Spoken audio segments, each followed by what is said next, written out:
नमस्कार दोस्तों, आप सभी का स्वागत है पेपर एनालिसिस पॉइंट के ऊपर। मैं हूं आपके साथ डिकी सर। दोस्तों सबसे पहले बात करते हैं आपके नीट मेंस एग्जाम 2025 की। नीट मेंस एग्जाम 2025 की बात करते हैं दोस्तों। ये एग्जाम कब होने वाला है दोस्तों? आपका जनवरी 2026 के अंदर होने वाला है। कब होगा आपका? जनवरी 2026 के अंदर होगा। जैसे कि आप सभी को पता है, इसकी डेट भी आ चुकी है आपकी। 17 जनवरी से 21 जनवरी के बीच ये पेपर होने वाले हैं दोस्तों। अब दोस्तों सबसे पहले इस एग्जाम को लेकर हमने कलाम टेस्ट सीरीज को आधार माना था। किसको माना था हमने? कलाम टेस्ट सीरीज को आधार माना था। हमने प्रत्येक सिलेबस को कंप्लीट करवाया। आपकी जितने भी टॉपिक इंपॉर्टेंट थे वो साथ साथ कलाम की बुकलेट को आपको एनालिसिस करवाया, विश्लेषण करवाया। पूरा सिलेबस हम करवा चुके हैं आपका। जो कॉमन सिलेबस था दोस्तों 80 क्वेश्चन का, उसकी बात करें तो हम आपको कंप्लीट करवा चुके हैं। शैक्षिक यानी जो आपकी शिक्षण मेथड की बात करें दोस्तों, आपके 10 क्वेश्चन थे।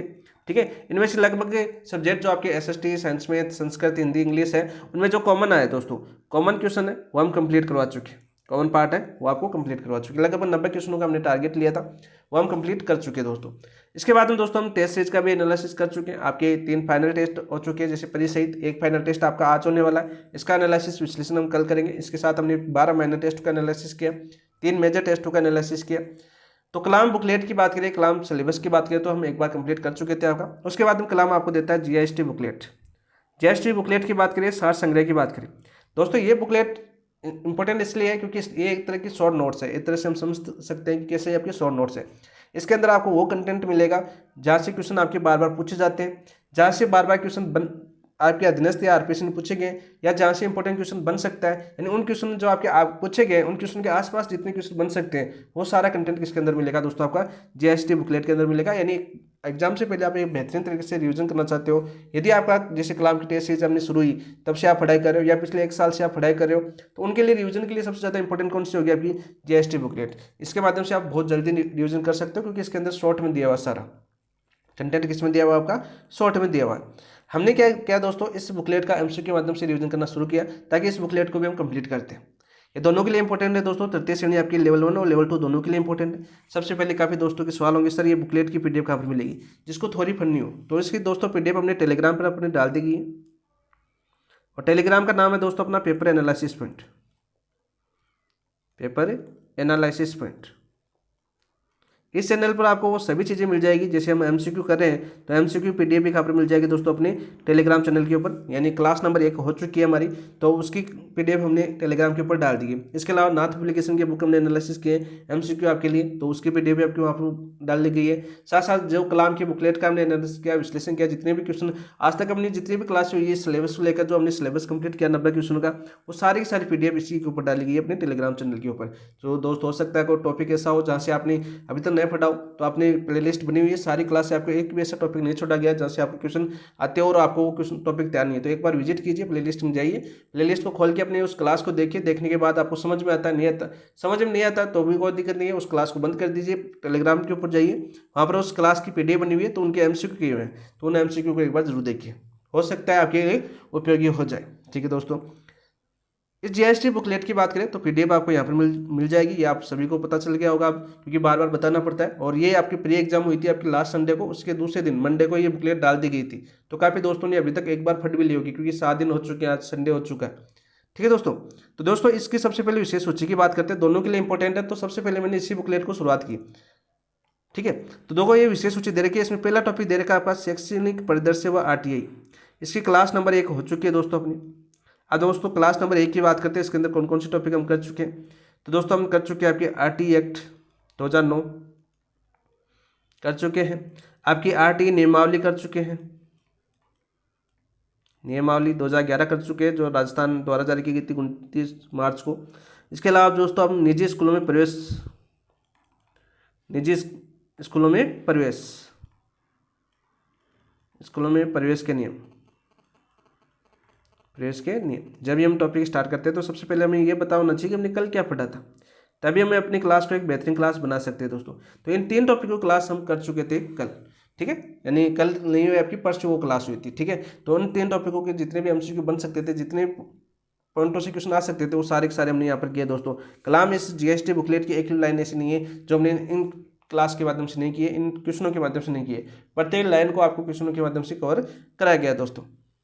अब बात करते हैं दोस्तों आज की क्लास। आज की क्लास भी इंपॉर्टेंट है।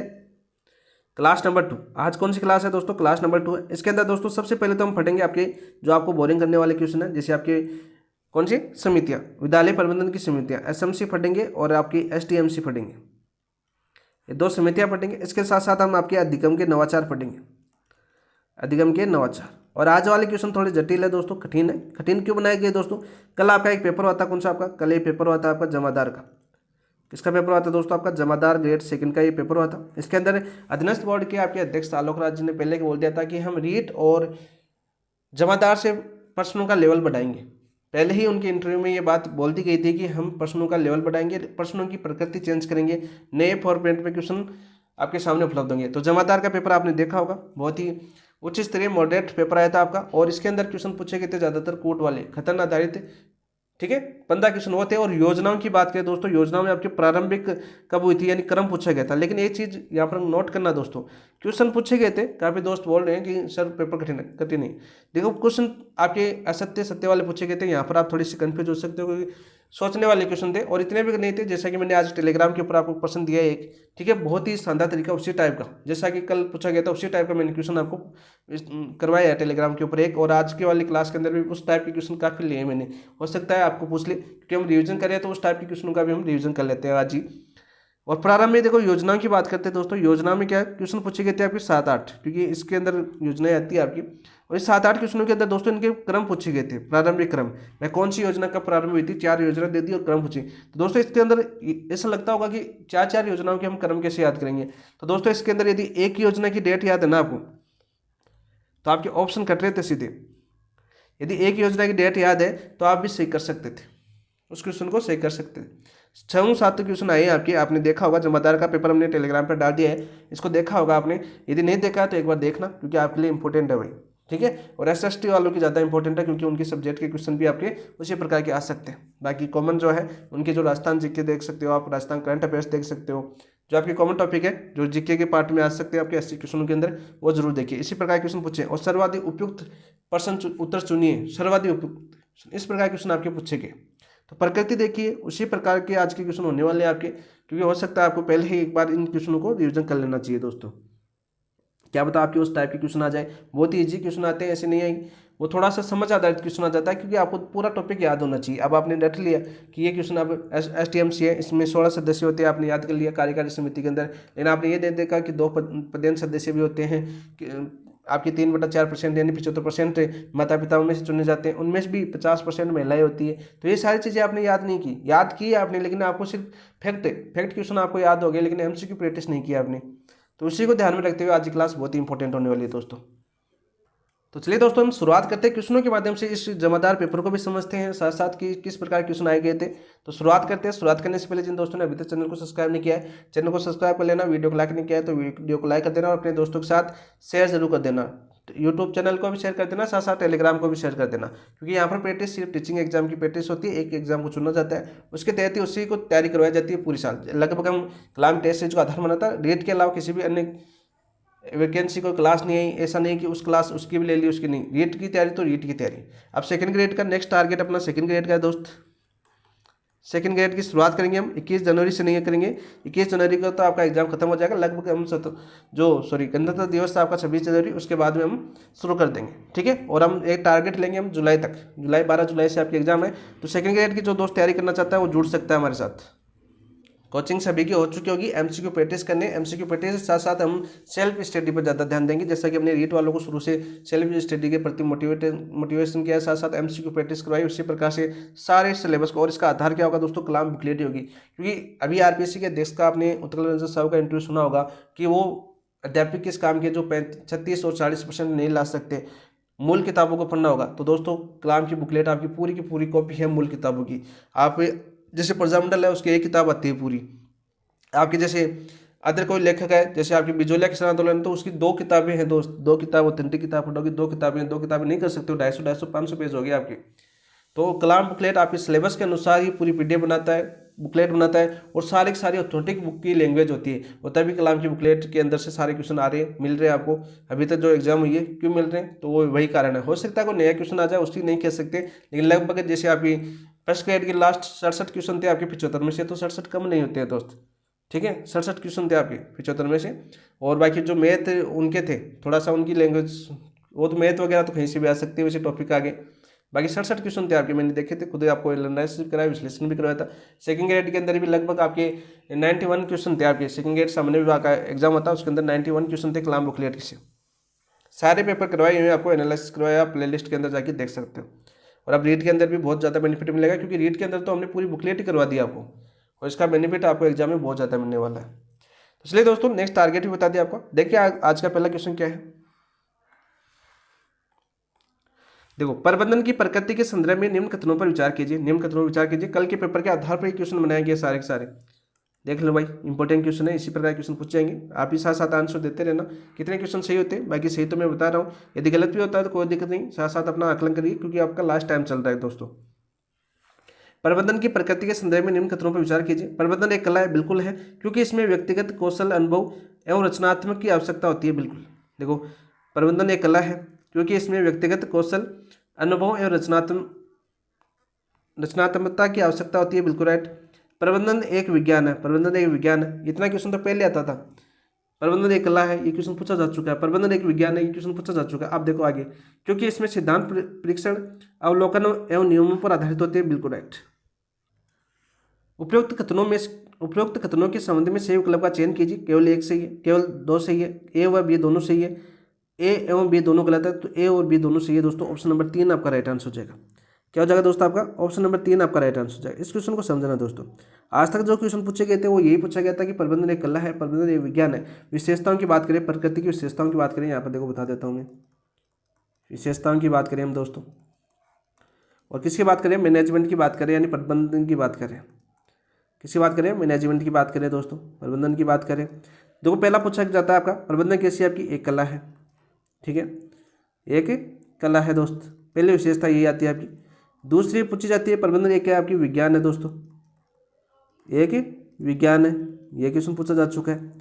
प्रबंधन कला और विज्ञान दोनों है, प्रबंधन कला व विज्ञान दोनों है, कला व विज्ञान दोनों है दोस्त। ये विशेषता पूछी जा चुकी है, क्योंकि कोटा क्वेश्चन आया था आपका, जिसमें 3 विशेषता दी हुई थी, और ये पूछा गया था कि मैनेजमेंट की कौन सी विशेषता है, यानी प्रकृति कौन सी है।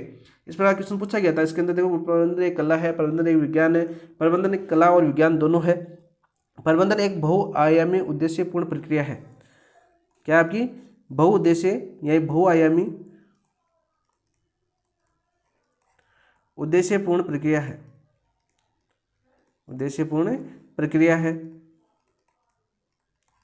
यह क्वेश्चन भी आपका पूछा जा चुका है, ठीक है, यह क्वेश्चन पूछा जा चुका है। ये एक जटिल प्रक्रिया है जिसमें कार्यों का प्रबंधन होता है, लोगों का प्रबंधन तथा परिचालन का प्रबंधन किया जाता है। ये क्वेश्चन आपका पूछा जा चुका है। प्रबंधन एक सर्वव्यापी, देखो प्रबंधन क्या है? एक सर्वव्यापी, शॉर्ट में लिखा रहा हूँ दोस्तों मैं सारे, सर्वव्यापी, सार्वकालिक, सर्वव्यापी, सार्वकालिक, सार्वभौमिक, सार्वभौमिक एवं सामूहिक प्रक्रिया है, सामूहिक प्रक्रिया है। तो ये सारी की सारी विशेषता किसकी है दोस्तों? आपके प्रबंधन की विशेषता है। और ये क्वेश्चन आपका एक इंपॉर्टेंट क्वेश्चन बन गया आपका कि प्रबंधन की प्रकृति के संदर्भ में निम्न कथनों पर विचार कीजिए। प्रबंधन एक कला है, ये तो हमें पता था, क्योंकि इसमें व्यक्तिगत कौशल, अनुभव और रचनात्मकता की आवश्यकता होती है, बिल्कुल, तब एक कला है। प्रबंधन एक विज्ञान है, क्योंकि इसमें सिद्धांत, परीक्षण, अवलोकन एवं नियमों पर आधारित है होते हैं, बिल्कुल राइट। तो ऑप्शन नंबर 3 आपका राइट आंसर हो जाएगा। ये सारी की सारी विशेषता होगी, एक साथ हमने याद कर ली यहाँ पर। नेक्स्ट क्वेश्चन की बात करते हैं दोस्तों। ये देखिए क्वेश्चन, कितना अच्छा क्वेश्चन बनाया मैंने। साथ साथ आंसर देते रहना दोस्तों, क्योंकि थोड़ा उच्च स्तरीय प्रश्न है सारे, आज थोड़े जटिल प्रश्न करवाने का प्रयास कर रहा हूँ। शैक्षणिक विद्यालय प्रबंधन के तत्वों के संदर्भ में, देखो शैक्षणिक विद्यालय प्रबंधन की बात करें हम, के तत्वों के संदर्भ में निम्न में से कौन कौन से तत्व सम्मिलित है? उपयुक्त उत्तर बताइए। ये कल के आधारित पेपर के आधार पर प्रश्न बनाए गए सारे। तो दोस्तों आपका क्वेश्चन पूछा जा चुका है कि शैक्षणिक विद्यालय प्रबंधन के निम्न में से कौन कौन से तत्व है, ऐसा क्वेश्चन आपका पूछा जा चुका है एग्जाम के अंदर। तो आज वाला क्वेश्चन हमारा कि शैक्षणिक विद्यालय प्रबंधन के तत्वों के संदर्भ में निम्न में से कौन कौन से तत्व सम्मिलित है, वही क्वेश्चन है, थोड़ी सी भाषा का फर्क है। उपयुक्त उत्तर बताइए। भौतिक तत्वों का प्रबंधन, किसका प्रबंधन? आपके भौतिक तत्वों का प्रबंधन, बिल्कुल है, ठीक है। मानवीय तत्वों का प्रबंधन, बिल्कुल राइट। वित्त का प्रबंधन, बिल्कुल राइट। और सिद्धांतों का प्रबंधन, बिल्कुल राइट। तो नीचे दिए गए कुटुंब में से सही उत्तर का चयन कीजिए, तो चारों सही है, तो ऑप्शन नंबर 3 आपका राइट आंसर हो जाएगा। तो सीधा पूछा जा सकता है आपका कि शैक्षणिक या विद्यालय प्रबंधन के तत्व कितने होते हैं? तो दोस्तों कुल तत्व कितने हो गए आपके? कुल तो 4 हो गए। कितने हो गए दोस्तों आपके? 4 हो गए। और 4 कौन से आपके? चारों ये दे रखे आपके ऑप्शन के अंदर। भौतिक तत्वों का प्रबंधन, मानवीय तत्वों का प्रबंधन, वित्त का प्रबंधन, सिद्धांतों का प्रबंधन। तो राइट आंसर क्या हो जाएगा दोस्तों आपका? ऑप्शन नंबर 3 आपका राइट आंसर हो जाएगा। नेक्स्ट क्वेश्चन की बात करते हैं दोस्त। शैक्षणिक प्रबंधन के प्रमुख कार्यों में निम्न में से कौन सा सम्मिलित है? बहुत बार क्वेश्चन पूछा है यहाँ से, मोस्ट इंपोर्टेंट क्वेश्चन है। और आपके एग्जाम में देखा होगा, आपका लास्ट टाइम भी पूछा था आपका शैक्षणिक प्रबंधन के कार्यों से संबंधित। और फर्स्ट ग्रेड के अंदर तो बनता है क्वेश्चन है, हर बार क्वेश्चन पूछा जाता है फर्स्ट ग्रेड के अंदर। इस बार आपकी जून में एग्जाम हुई थी 25 में, उनमें भी बहुत बार क्वेश्चन पूछा गया है। शैक्षणिक प्रबंधन के प्रमुख कार्यों में निम्न में से कौन सा सम्मिलित है? बहुत बार करवा चुका मैं, टेस्टों के अंदर 3 बार पूछा जा चुका है। फाइनल टेस्ट में आ चुका है, मेजर टेस्ट में आ चुका है, माइनर टेस्ट में आ चुका है, टॉपिक वाइज हम कर चुके हैं। अब बताओ भाई कौन से कार्य है? नियोजन, संगठन एवं निर्देशन, शिक्षण विधि, मूल्यांकन एवं पाठ्यक्रम, अनुशासन, परीक्षा एवं पाठ्य पुस्तक, कक्षा प्रबंधन, गृह कार्य एवं अभ्यास। तो राइट आंसर क्या हो जाएगा दोस्तों? बताओ कमेंट के अंदर फटाफट, राइट आंसर क्या होगा इसका? तो राइट आंसर हो जाएगा दोस्तों आपका नियोजन, संगठन एवं निर्देशन। ऑप्शन नंबर 1 आपका राइट आंसर। देखो हमने एक डायग्राम के माध्यम से प्रबंधन के यानी शैक्षणिक प्रबंधन के हमने कार्य देखे थे। क्या देखे थे दोस्तों? ऐसा एक बुकलेट के अंदर ऐसा एक डायग्राम बना हुआ आपका, जिसमें कार्य लिखा हुआ है। क्या लिखा हुआ है आपका? कार्य। तो दोस्तों कौन कौन से कार्य देखे थे हमने? याद कर लो साथ साथ ही दोबारा। नियोजन, क्या जगह आपका? नियोजन हो गया, ठीक है। दूसरा कौन सा देखा था दोस्तों हमने? दूसरा देखा था दोस्तों हमने संगठन, प्रबंधन का संगठन। तीसरा देखा था दोस्तों हमने प्रबंधन का निर्देशन। क्या पढ़ा था दोस्तों हमने? प्रबंधन का निर्देशन। चौथा कार्य क्या पढ़ा था दोस्तों हमने? प्रबंधन का नियंत्रण। क्या पढ़ा था हमने? प्रबंधन का नियंत्रण। पांचवा कार्य कौन सा पढ़ा था दोस्तों हमने? पांचवा कार्य पढ़ा था हमने प्रबंधन का संप्रेषण, यानी संचार की बात करें, संप्रेषण, ठीक है। छठा कार्य कौन सा पढ़ा था दोस्तों हमने? प्रबंधन की नियुक्ति करना, नियुक्ति करना, यह भी प्रबंधन का एक प्रमुख कार्य है, ठीक है। प्रबंधन की जो प्रणाली नियंत्रण है वो पढ़ा था हमने, ये भी प्रबंधन का प्रमुख कार्य, प्रणाली नियंत्रण। याद कर लो सारे के सारे। इसके बाद में दोस्तों हमने पढ़ा था निर्णय लेना। क्या पढ़ा था हमने? निर्णय लेना, ठीक है। इसके बाद हमने मोटिवेशन पढ़ा था, यानी अभिप्रेरणा। अभिप्रेरणा भी क्या आपका एक प्रमुख कार्य है प्रबंधन का, ठीक है। इसके बाद हमने नव परिवर्तन पढ़ा था। क्या पढ़ा था दोस्तों हमने? नव परिवर्तन, जो टेस्ट के अंदर पूछा गया था आपका नव परिवर्तन, ठीक है। याद आया कि नहीं? और सबसे लास्ट में पढ़ा था हमने समन्वय, समन्वय।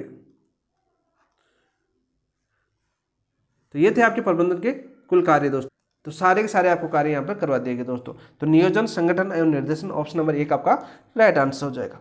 नेक्स्ट क्वेश्चन की ओर बढ़ते हैं दोस्तों। नेक्स्ट क्वेश्चन क्या आपका?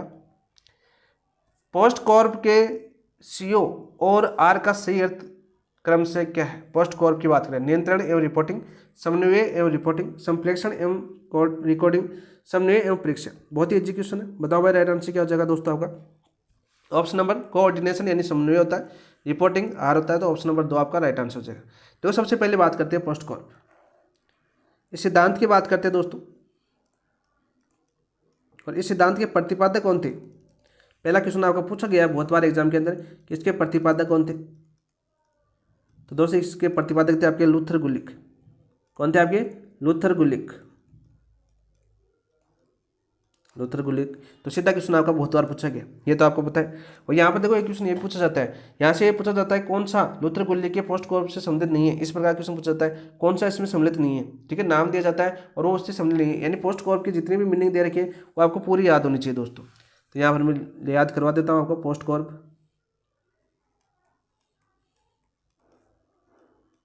पोस्ट कॉर्प की बात करते हैं दोस्त। पहला होता है P फॉर यानी आपका नियोजन यानी प्लानिंग, प्लानिंग हो गया आपका।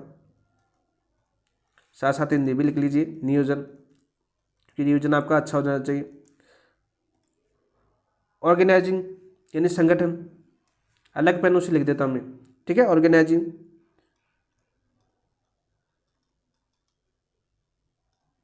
यानी क्या हो जाएगा आपका? संगठन। एस पर क्या हो जाएगा दोस्तों आपका? स्टाफिंग यानी नियुक्ति करना। क्या हो जाएगा आपका? स्टाफिंग, पहले भी बता चुका हूँ आपको, स्टाफिंग यानी नियुक्ति करना।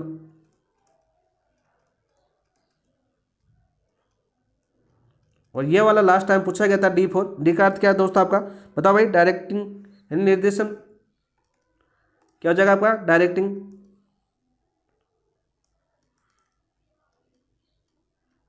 डायरेक्टिंग यानी क्या हो जाएगा आपका निर्देशन, निर्देशन साथ साथ याद करो। कोऑर्डिनेशन क्या हो जाएगा आपका, सीओ का मतलब क्या हो जाएगा दोस्तों आपका कोऑर्डिनेशन, क्या हो जाएगा दोस्तों आपकी कोऑर्डिनेशन, या कोऑर्डिनेटिंग यानी क्या हो जाएगा आपका समन्वय। आर का मतलब क्या हो जाएगा दोस्तों आपका, आर का मतलब हो जाएगा आपका रिपोर्टिंग, क्या हो जाएगा दोस्तों आपका आर का मतलब रिपोर्टिंग, रिपोर्टिंग हो जाएगा, मतलब आपकी रिपोर्टिंग का मतलब रिपोर्ट ही होता है आपका रिपोर्टिंग, ठीक है।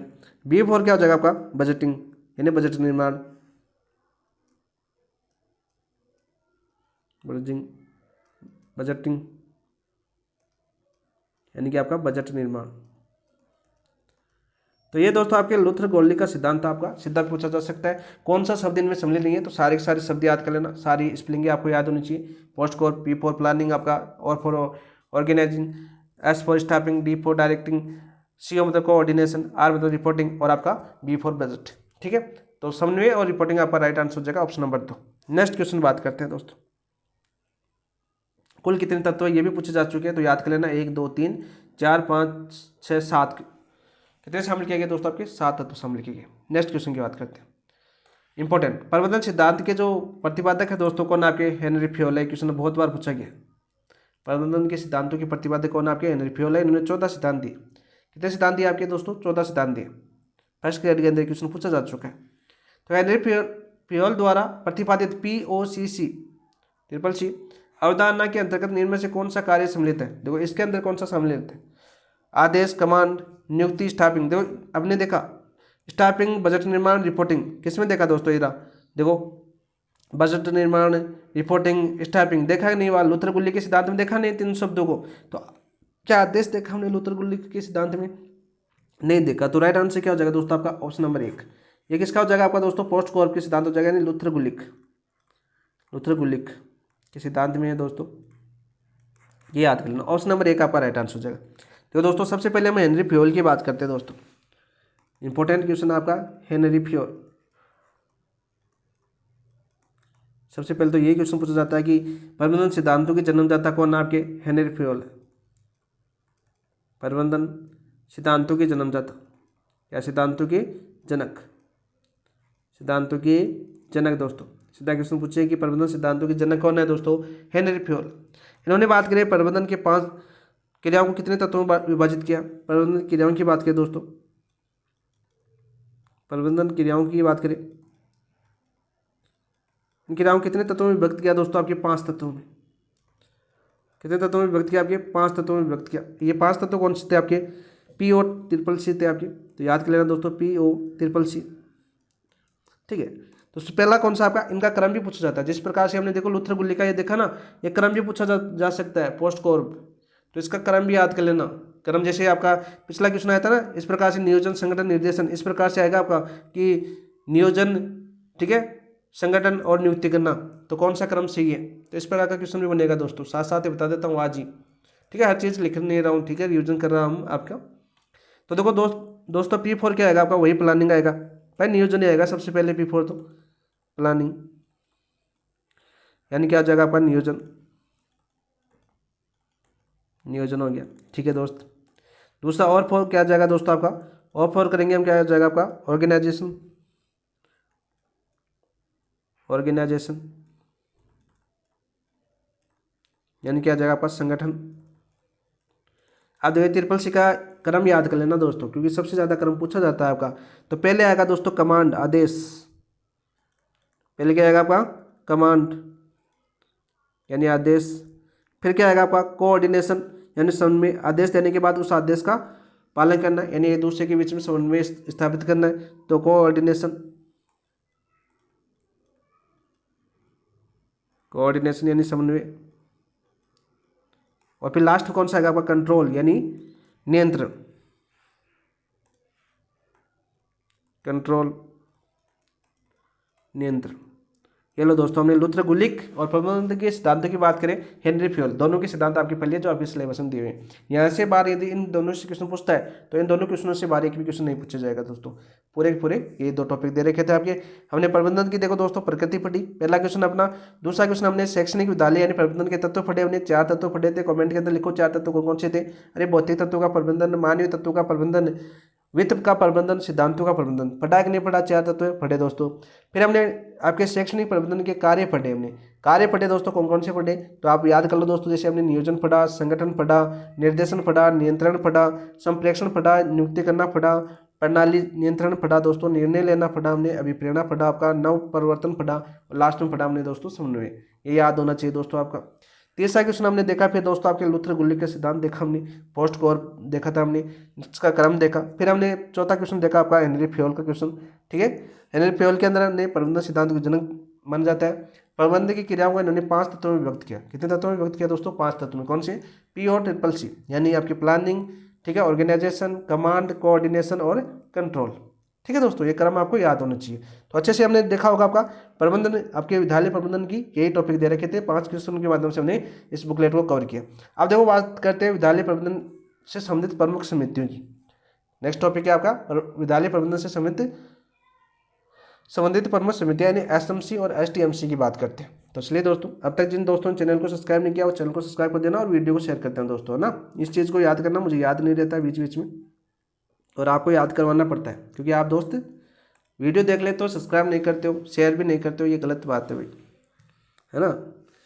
राजस्थान में विद्यालय प्रबंधन से संबंधित समितियों के विकास के संदर्भ में निम्न खतरों पर विचार कीजिए। मोस्ट इंपॉर्टेंट क्वेश्चन आपका, सीधा क्वेश्चन पूछेगा तो इन 4 लाइनों में से सीधा क्वेश्चन आ जाएगा आपके एग्जाम के अंदर। बहुत ही अच्छा क्वेश्चन है, उच्च स्तरीय क्वेश्चन है आपका। देखो क्या दे रखा है आपका, विद्यालय विकास कोष का गठन राजस्थान सोसाइटी एक्ट 1958 के अंतर्गत सर्वप्रथम किया गया था। पूछा जा चुका है क्वेश्चन, ये क्वेश्चन आपके एग्जाम में आ चुका है कि विद्यालय विकास कोष का गठन राजस्थान सोसाइटी एक्ट के अंतर्गत कब किया गया था, तो 1958 था। कौन सा एक्ट था आपका, राजस्थान सोसाइटी एक्ट 1958 के अंतर्गत सर्वप्रथम किया गया था। किसका, विद्यालय विकास कोष का। बिल्कुल राइट है, बिल्कुल सत्य कथन है दोस्तों। विद्यालय परामर्शदायी समितियां गठन विद्यालय कोष के पश्चात किया गया। बिल्कुल राइट, ऐसे क्वेश्चन पूछे जाएंगे भाई, आजकल ऐसे क्वेश्चन पूछ रहा है, तो हम भी एक लेवल बढ़ा दिया अपने क्वेश्चनों का। तो विद्यालय कोष के बाद में किसका गठन हुआ दोस्तों, आपके विद्यालय परामर्शदायी समिति का गठन हुआ। बिल्कुल राइट, बिल्कुल सत्य बात है। STMC का गठन माध्यमिक एवं उच्च माध्यमिक विद्यालयों में, देखो STMC का गठन माध्यमिक और एवं उच्च माध्यमिक विद्यालयों में 22 अप्रैल 1999 किया गया। सीधा क्वेश्चन आपके एग्जाम में पूछा जा चुका है कि STMC का गठन कब किया गया था, तो 22 अप्रैल 1999 में किया गया था। किनके लिए, माध्यमिक एवं उच्च माध्यमिक विद्यालयों के लिए। तो ये भी बिल्कुल सही है। अब बोलोगे सर STMC का माध्यमिक और उच्च माध्यमिक के लिए तो 22 अप्रैल 1999 किया गया, तो ये ऐसा क्वेश्चन आ जाएगा सर प्रारंभिक शिक्षा के लिए STMC का गठन कब किया गया। तो नोट लगा के याद कर लेना दोस्तों, यहाँ पर ही प्रारंभिक शिक्षा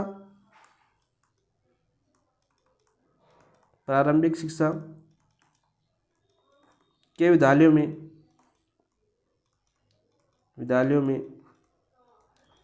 STMC का गठन कब किया गया था दोस्तों, 29 मई 2003 को। कब किया गया था दोस्तों, 29 मई 2003 को किया गया था। ये डेट पूछी जा चुकी है। अब बोलोगे सर प्रारंभिक शिक्षा की बात कर रहे हो, कक्षा 1 से 8 की बात कर रहे हो दोस्तों, तो यहाँ पर तो सर SMC का गठन किया गया। तो दोस्तों SMC का गठन तो आपका 21 अप्रैल 2010 को होता, लेकिन प्रारंभिक शिक्षा के लिए STMC का गठन हो गया था आपका 29 मई 2003 को।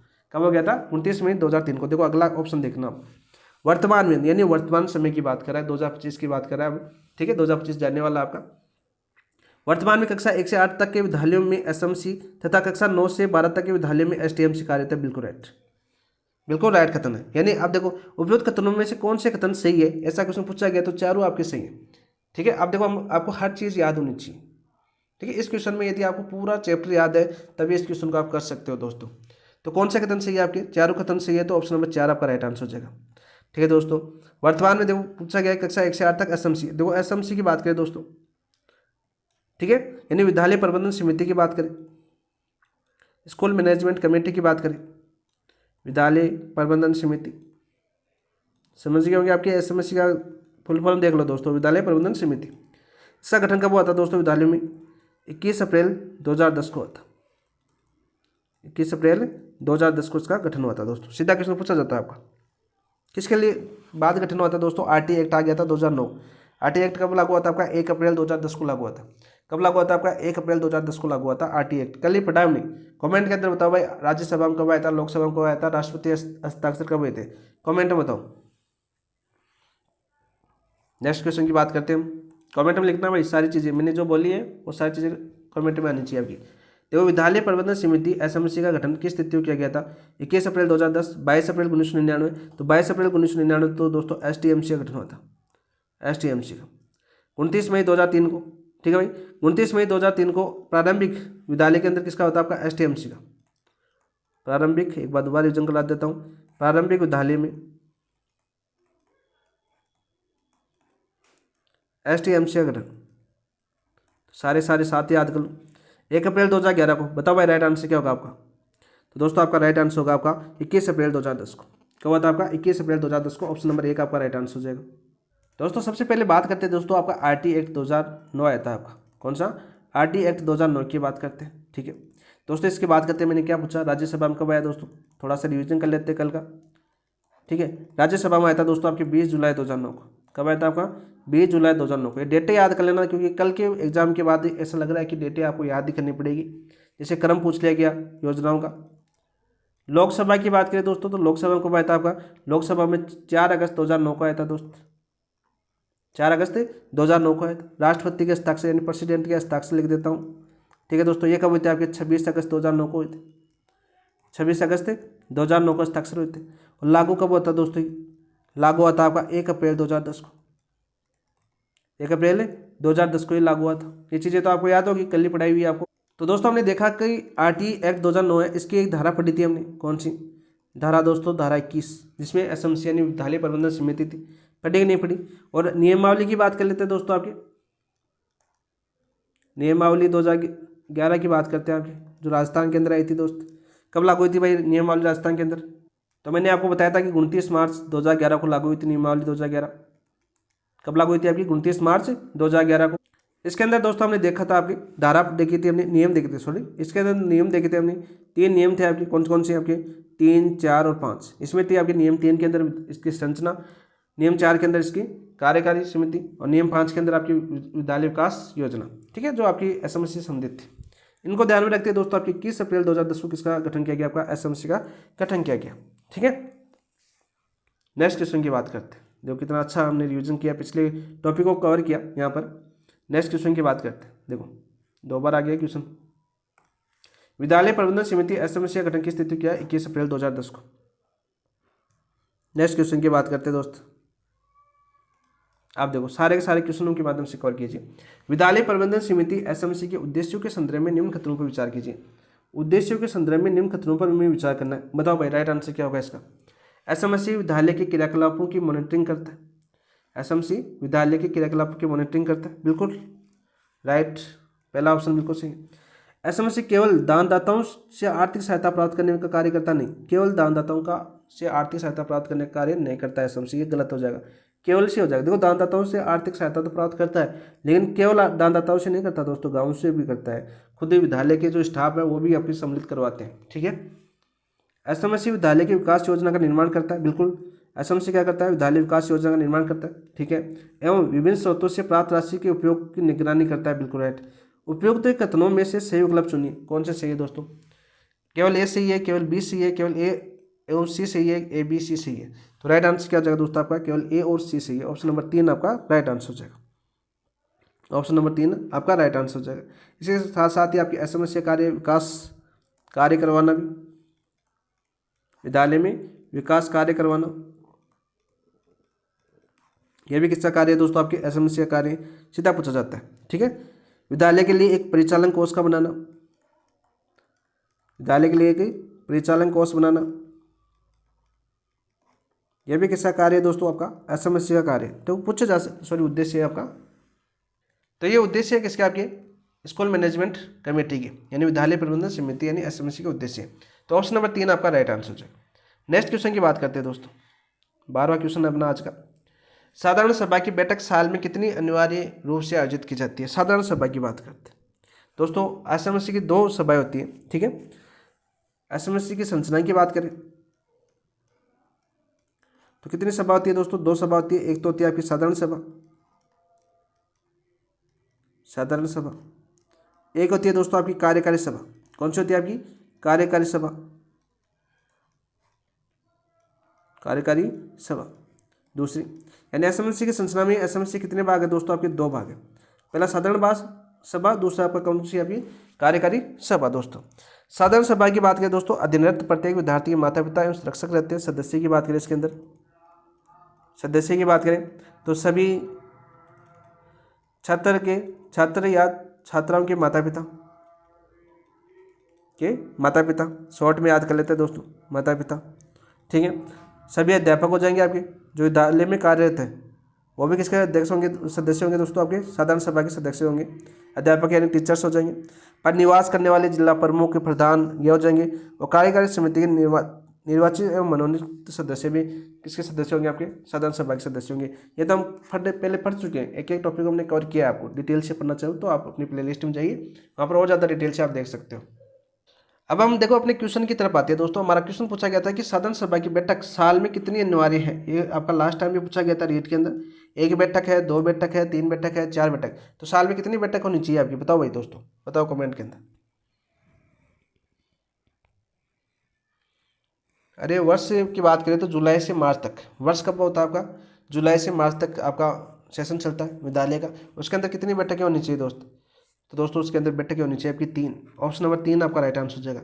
और प्रत्येक 3 माह में 1 बैठक होनी चाहिए, ये भी याद कर लेना, नोट लगा के। प्रत्येक 3 माह में 1 बैठक, प्रत्येक 3 माह में 1 बैठक। दोस्त कितनी बैठक होनी चाहिए आपकी?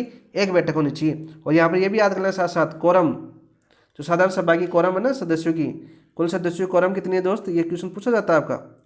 तो कोरम आपके दोस्तों 25%।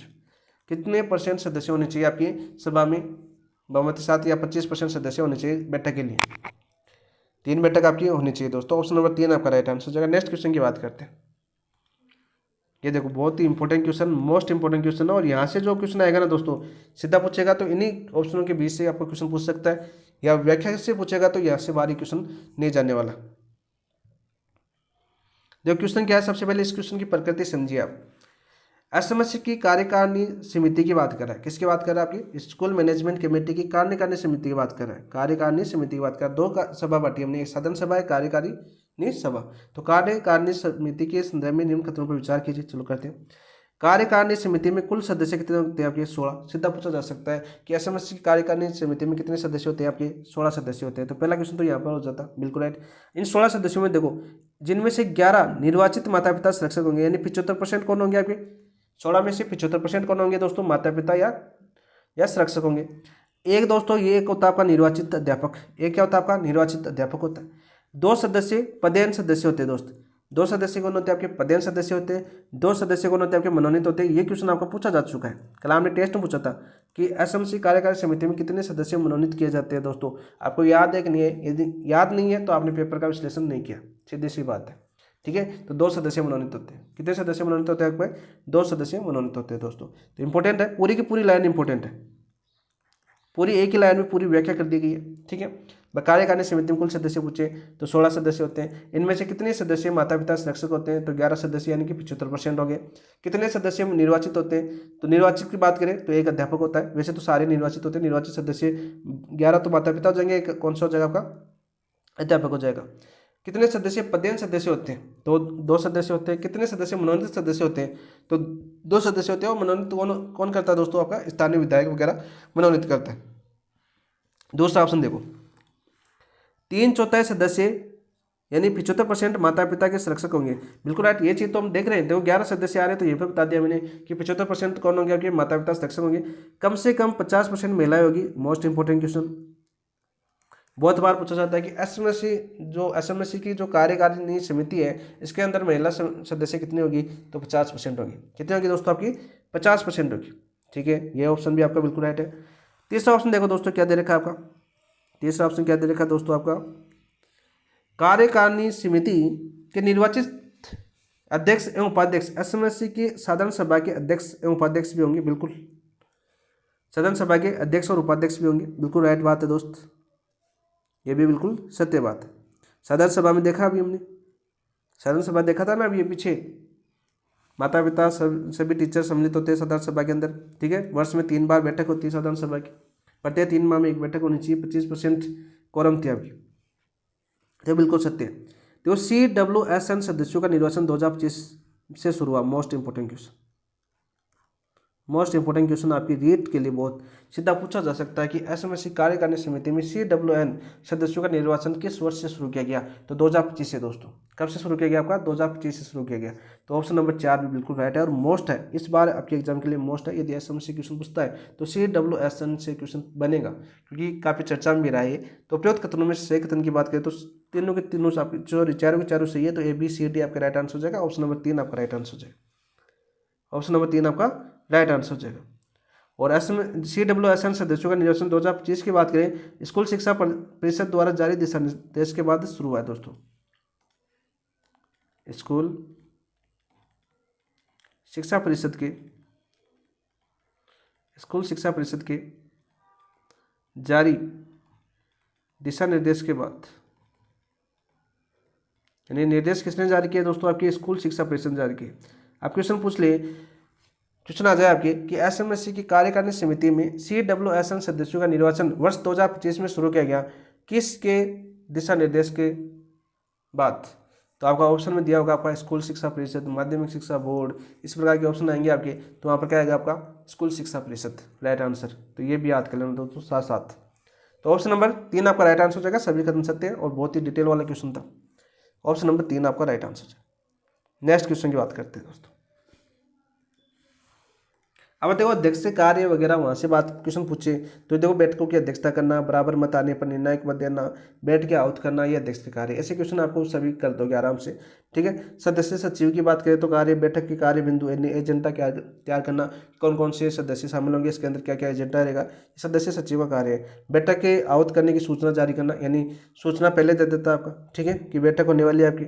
ये क्वेश्चन पूछा जाता है कि सूचना कितने दिन पहले दी जाएगी, 4 दिन पूर्व। कितने दिन पहले दी जाएगी आपकी, 4 दिन पूर्व। ये क्वेश्चन भी आपको पूछा जा चुका है एग्जाम में, ठीक है। तो ये क्वेश्चन आपका कार्यकारिणी समिति के निम्नलिखित कर्तव्यों में से कौन सा सही है। चलो भाई, कार्यकारिणी समिति के निम्नलिखित कर्तव्यों में से कौन सा सही है, कर्तव्य पूछे दोस्तों, कौन सा सही है बताओ भाई। पहला देखा, अध्यापकों को गैर शैक्षणिक कार्यों के लिए नियमित रूप से नियोजित करना। नहीं, नियमित रूप से यानी अध्यापकों को जो गैर शैक्षणिक प्रयोजन के लिए शिक्षकों के जो नियोजित नहीं किए जाने की सुनिश्चित करना किसका कार्य, आपके SMSC कार्य कर्तव्य, यानी ये नहीं आपका गलत हो जाएगा। मिड डे मील तथा बाल गोपाल योजना क्रियान्वयन पर निगरानी करना किसका कार्य दोस्तों, आपके कार्यकारिणी समिति का प्रमुख कर्तव्य है। तो ऑप्शन नंबर 2 आपका राइट आंसर हो जाएगा। हमें सही तो पूछा है, तो कौन सा हो जाएगा राइट आंसर आपका, ऑप्शन नंबर 2 आपका राइट आंसर हो जाएगा। केवल परीक्षा का संचालन करना ही SMSC का कर्तव्य नहीं है दोस्तों। समुचित सरकार, स्थानीय प्राधिकारी, संस्था, निकाय अथवा किसी अन्य स्रोत से प्राप्त अनुदान, सहायता राशियों के उपयोग की मॉनिटरिंग करना भी कार्य है, ठीक है। विद्यालय विकास हेतु योजना तैयार करना और उसकी सिफारिश करना भी किसका कार्य कर्तव्य है, आपका कार्यकारिणी समिति का कर्तव्य है दोस्तों। तो केवल आपकी परीक्षा का संचालन करना नहीं है। स्कूल परिषद के बाहर अन्य संस्था कानूनों का प्रबंधन करना SMSC का कार्य नहीं है, केवल स्कूल से संबंधित कार्य करता है वो, ठीक है। तो ऑप्शन नंबर 2 आपका राइट आंसर हो जाएगा।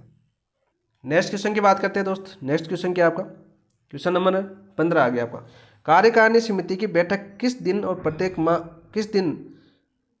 माह आयोजित की जाती है, बताओ भाई। कार्यकारिणी समिति की बैठक किस दिन प्रत्येक माह की जाती है। मोस्ट इंपोर्टेंट क्वेश्चन है, बार बार रिपीट हुआ आपके एग्जाम में आया है दोस्तों। पूर्णिमा के दिन, अमावस्या के दिन, प्रत्येक सोमवार को या प्रत्येक शुक्रवार को। तो राइट आंसर क्या जाएगा दोस्तों आपका, अमावस्या के दिन ये बैठक होती है। ऑप्शन नंबर 2 आपका राइट आंसर हो जाएगा, ठीक है। इस बैठक की बात करें, सूचना की बात करें, सबसे पहले तो कोई क्वेश्चन पूछा जा चुका है। सूचना कौन देता है दोस्तों, आपके सदस्य सचिव देता है। कौन देता है आपका, सदस्य सचिव आपकी सूचना देता है। कितने दिन पूर्व देता है दोस्त बैठक के, 4 दिन पूर्व, 4 दिन पूर्व ये सूचना देता है दोस्तों। कौन देता है आपका, सदस्य सचिव। ये क्वेश्चन आपका पूछा जा चुका है, ठीक है दोस्तों। सीधा क्वेश्चन आपका आता है। इस बैठक में निर्णय, एक क्वेश्चन पूछा जाता है बैठक में निर्णय की बात करें दोस्तों, तो निर्णय देखो एक तो होता है आपका सर्वसम्मति से। एक क्वेश्चन पूछा जाता है सर्वसम्मति से हो जाए, कैसे हो जाए दोस्तों निर्णय,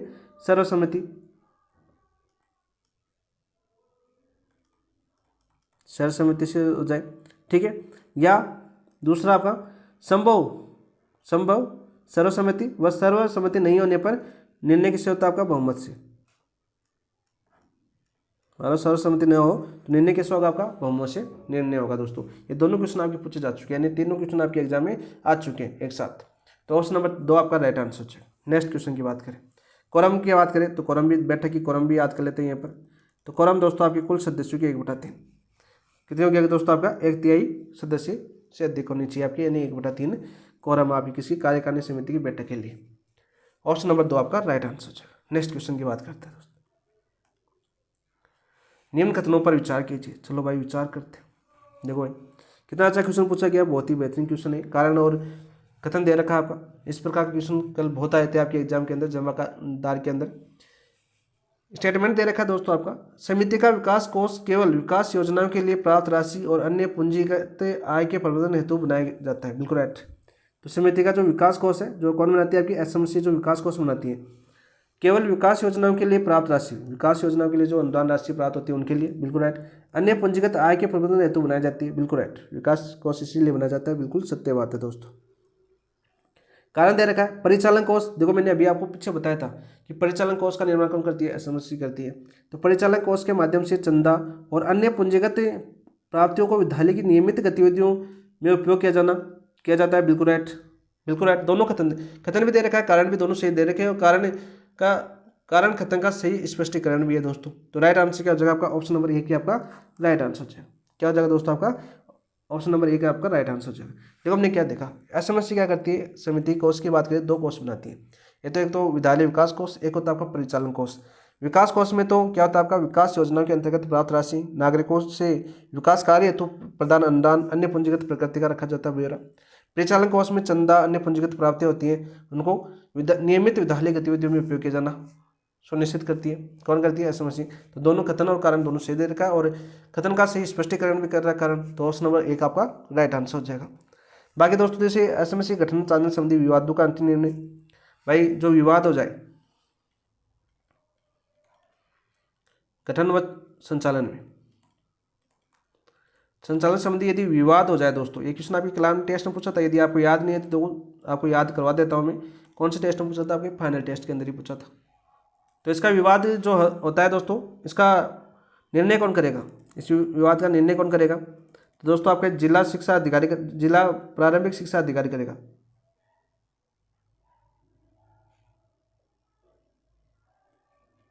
प्रारंभिक जिला शिक्षा अधिकारी, जिला शिक्षा अधिकारी।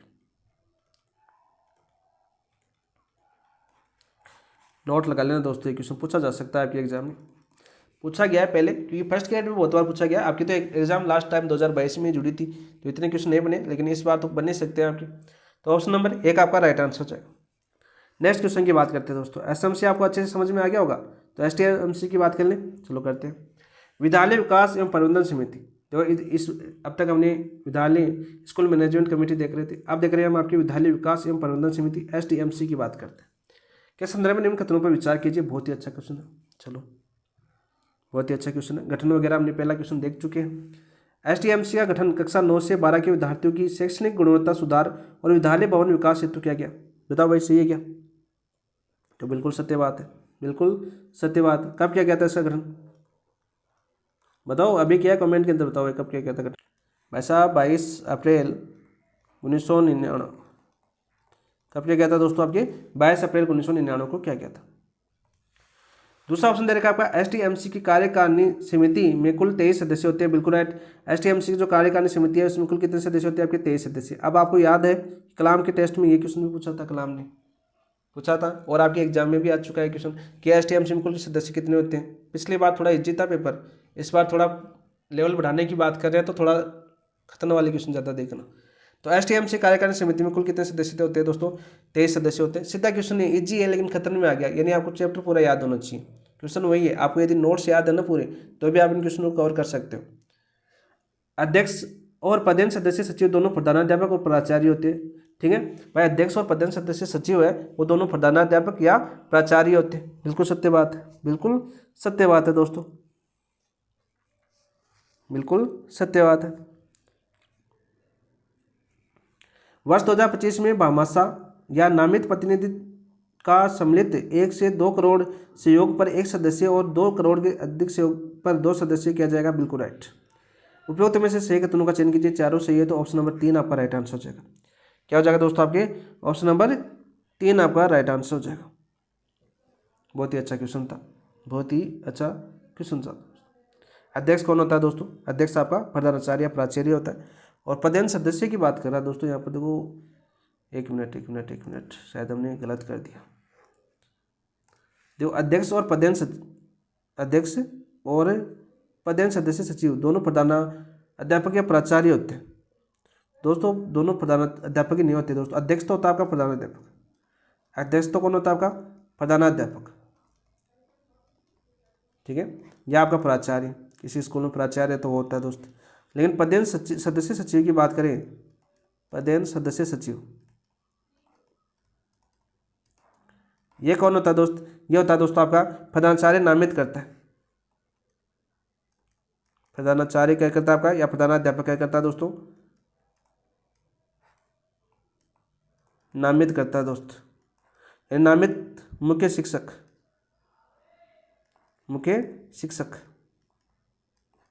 या हेड टीचर भी हो सकता है। तो ये आपका गलत हो जाएगा दोस्तों। केवल देखो यहाँ पर दे रखा है, अध्यक्ष और पदेन सदस्य दोनों प्रधानाध्यापक या प्राचार्य होते नहीं, अध्यक्ष ही होता है आपका प्रधानाध्यापक, दोनों नहीं होते। तो ए बी डी आएगा आपका राइट आंसर। ऑप्शन नंबर 2 होगा दोस्तों। ठीक है, थोड़ा सा जल्दी में पढ़ने के चक्कर में इन चीज़ों को सोचना पड़ेगा दोस्तों। तो थोड़ा सा धीरे भी पढ़ना, ठीक है। ऐसे क्वेश्चन आए ना तो ऑप्शनों को थोड़ा आराम से पढ़ना, क्योंकि कभी कभी क्या होता है, केवल ऐसे शब्द आ जाते हैं, केवल ऐसा शब्द है जो आपको कभी कभी नज़र में नहीं आता, आप सीधे निकल जाते हो, ठीक है। या दोनों का एक ही होगा, तो देखो ऐसे क्वेश्चन आ गया, तो ऐसे भी आ सकता है। इसी क्वेश्चन को समझाने के लिए क्वेश्चन लिया गया था दोस्तों।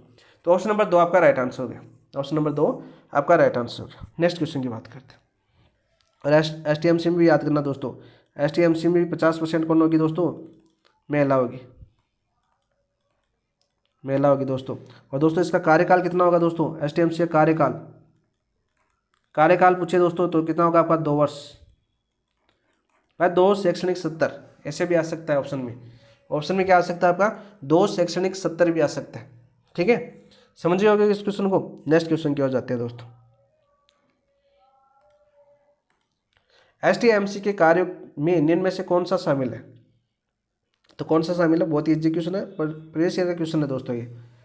विद्यालय विकास योजना तैयार करना और ड्रॉप आउट दर को 2.5% से नीचे लाना, ये कार्य है। तो ऑप्शन नंबर 1 क्या आपका राइट आंसर हो जाएगा दोस्तों।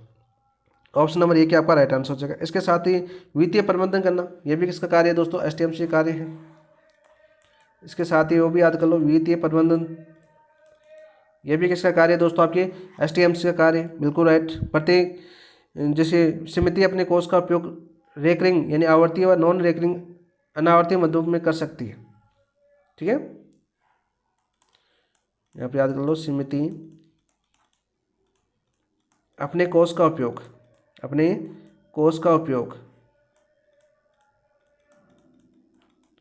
रेकरिंग यानी आवर्ती अथवा या तथा नॉन रेकरिंग अनावर्ती मदों में कर सकती,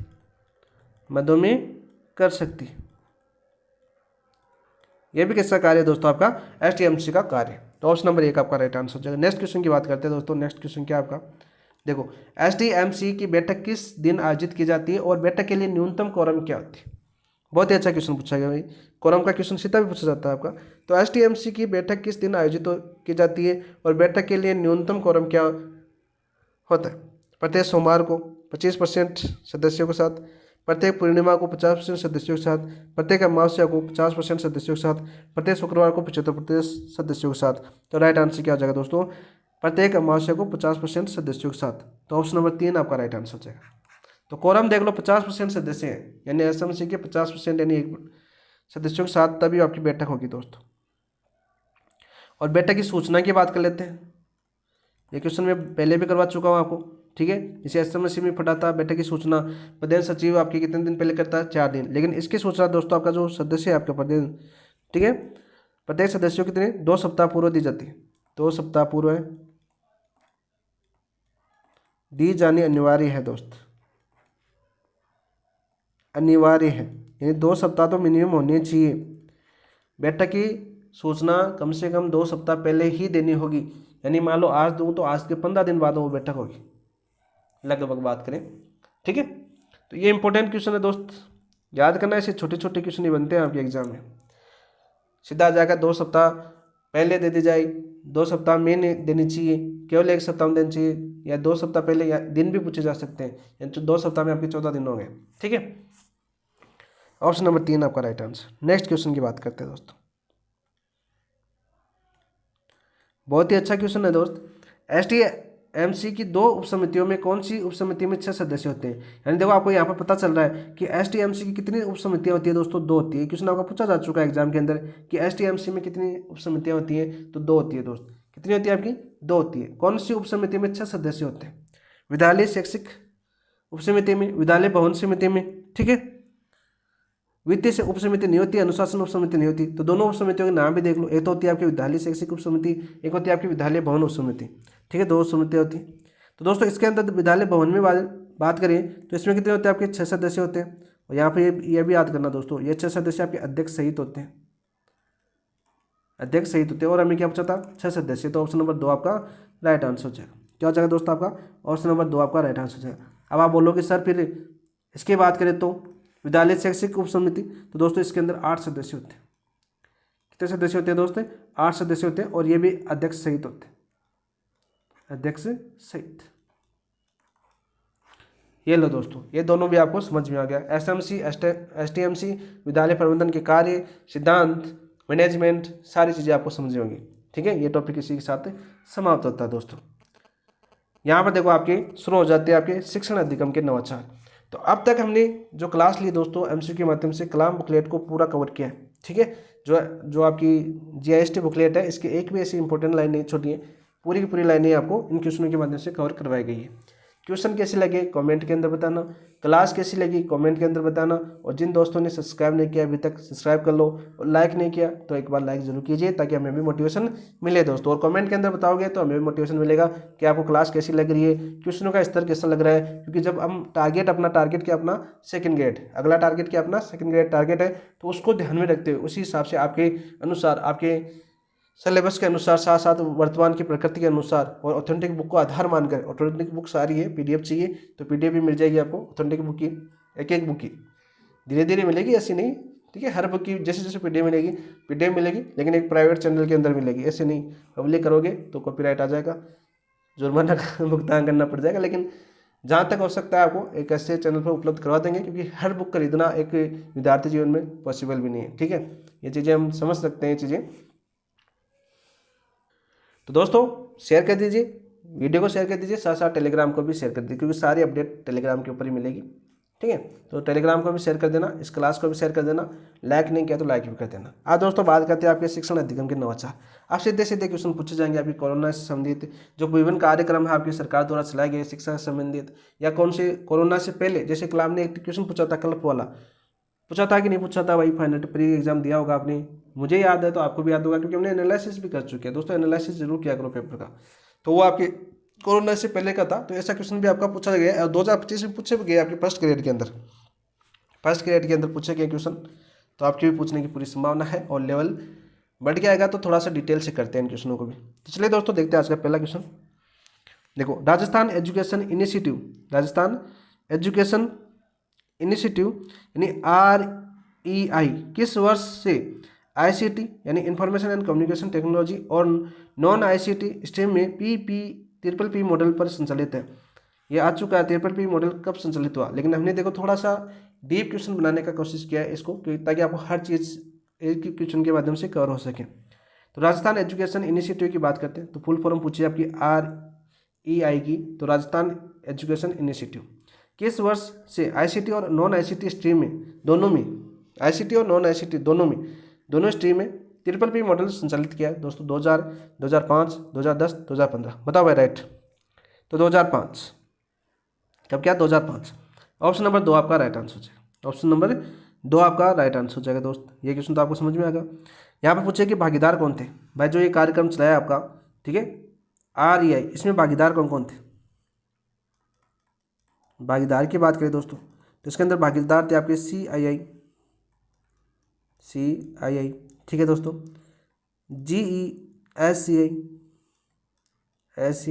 इसके अलावा कौन थे आपके WEF।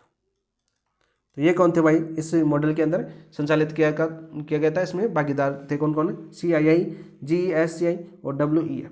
ऑप्शन नंबर कब शुरू किया गया था आपका PPP मॉडल 2005 के अंदर, कब शुरू किया गया था आपका 2005 के अंदर। ऑप्शन नंबर 2 आपका राइट आंसर। नेक्स्ट क्वेश्चन की बात करते हैं दोस्तों, SIQ बहुत ही इंपॉर्टेंट क्वेश्चन है और लास्ट टाइम आपके SIQ से हर शिफ्ट में क्वेश्चन पूछा गया था, हर शिफ्ट में।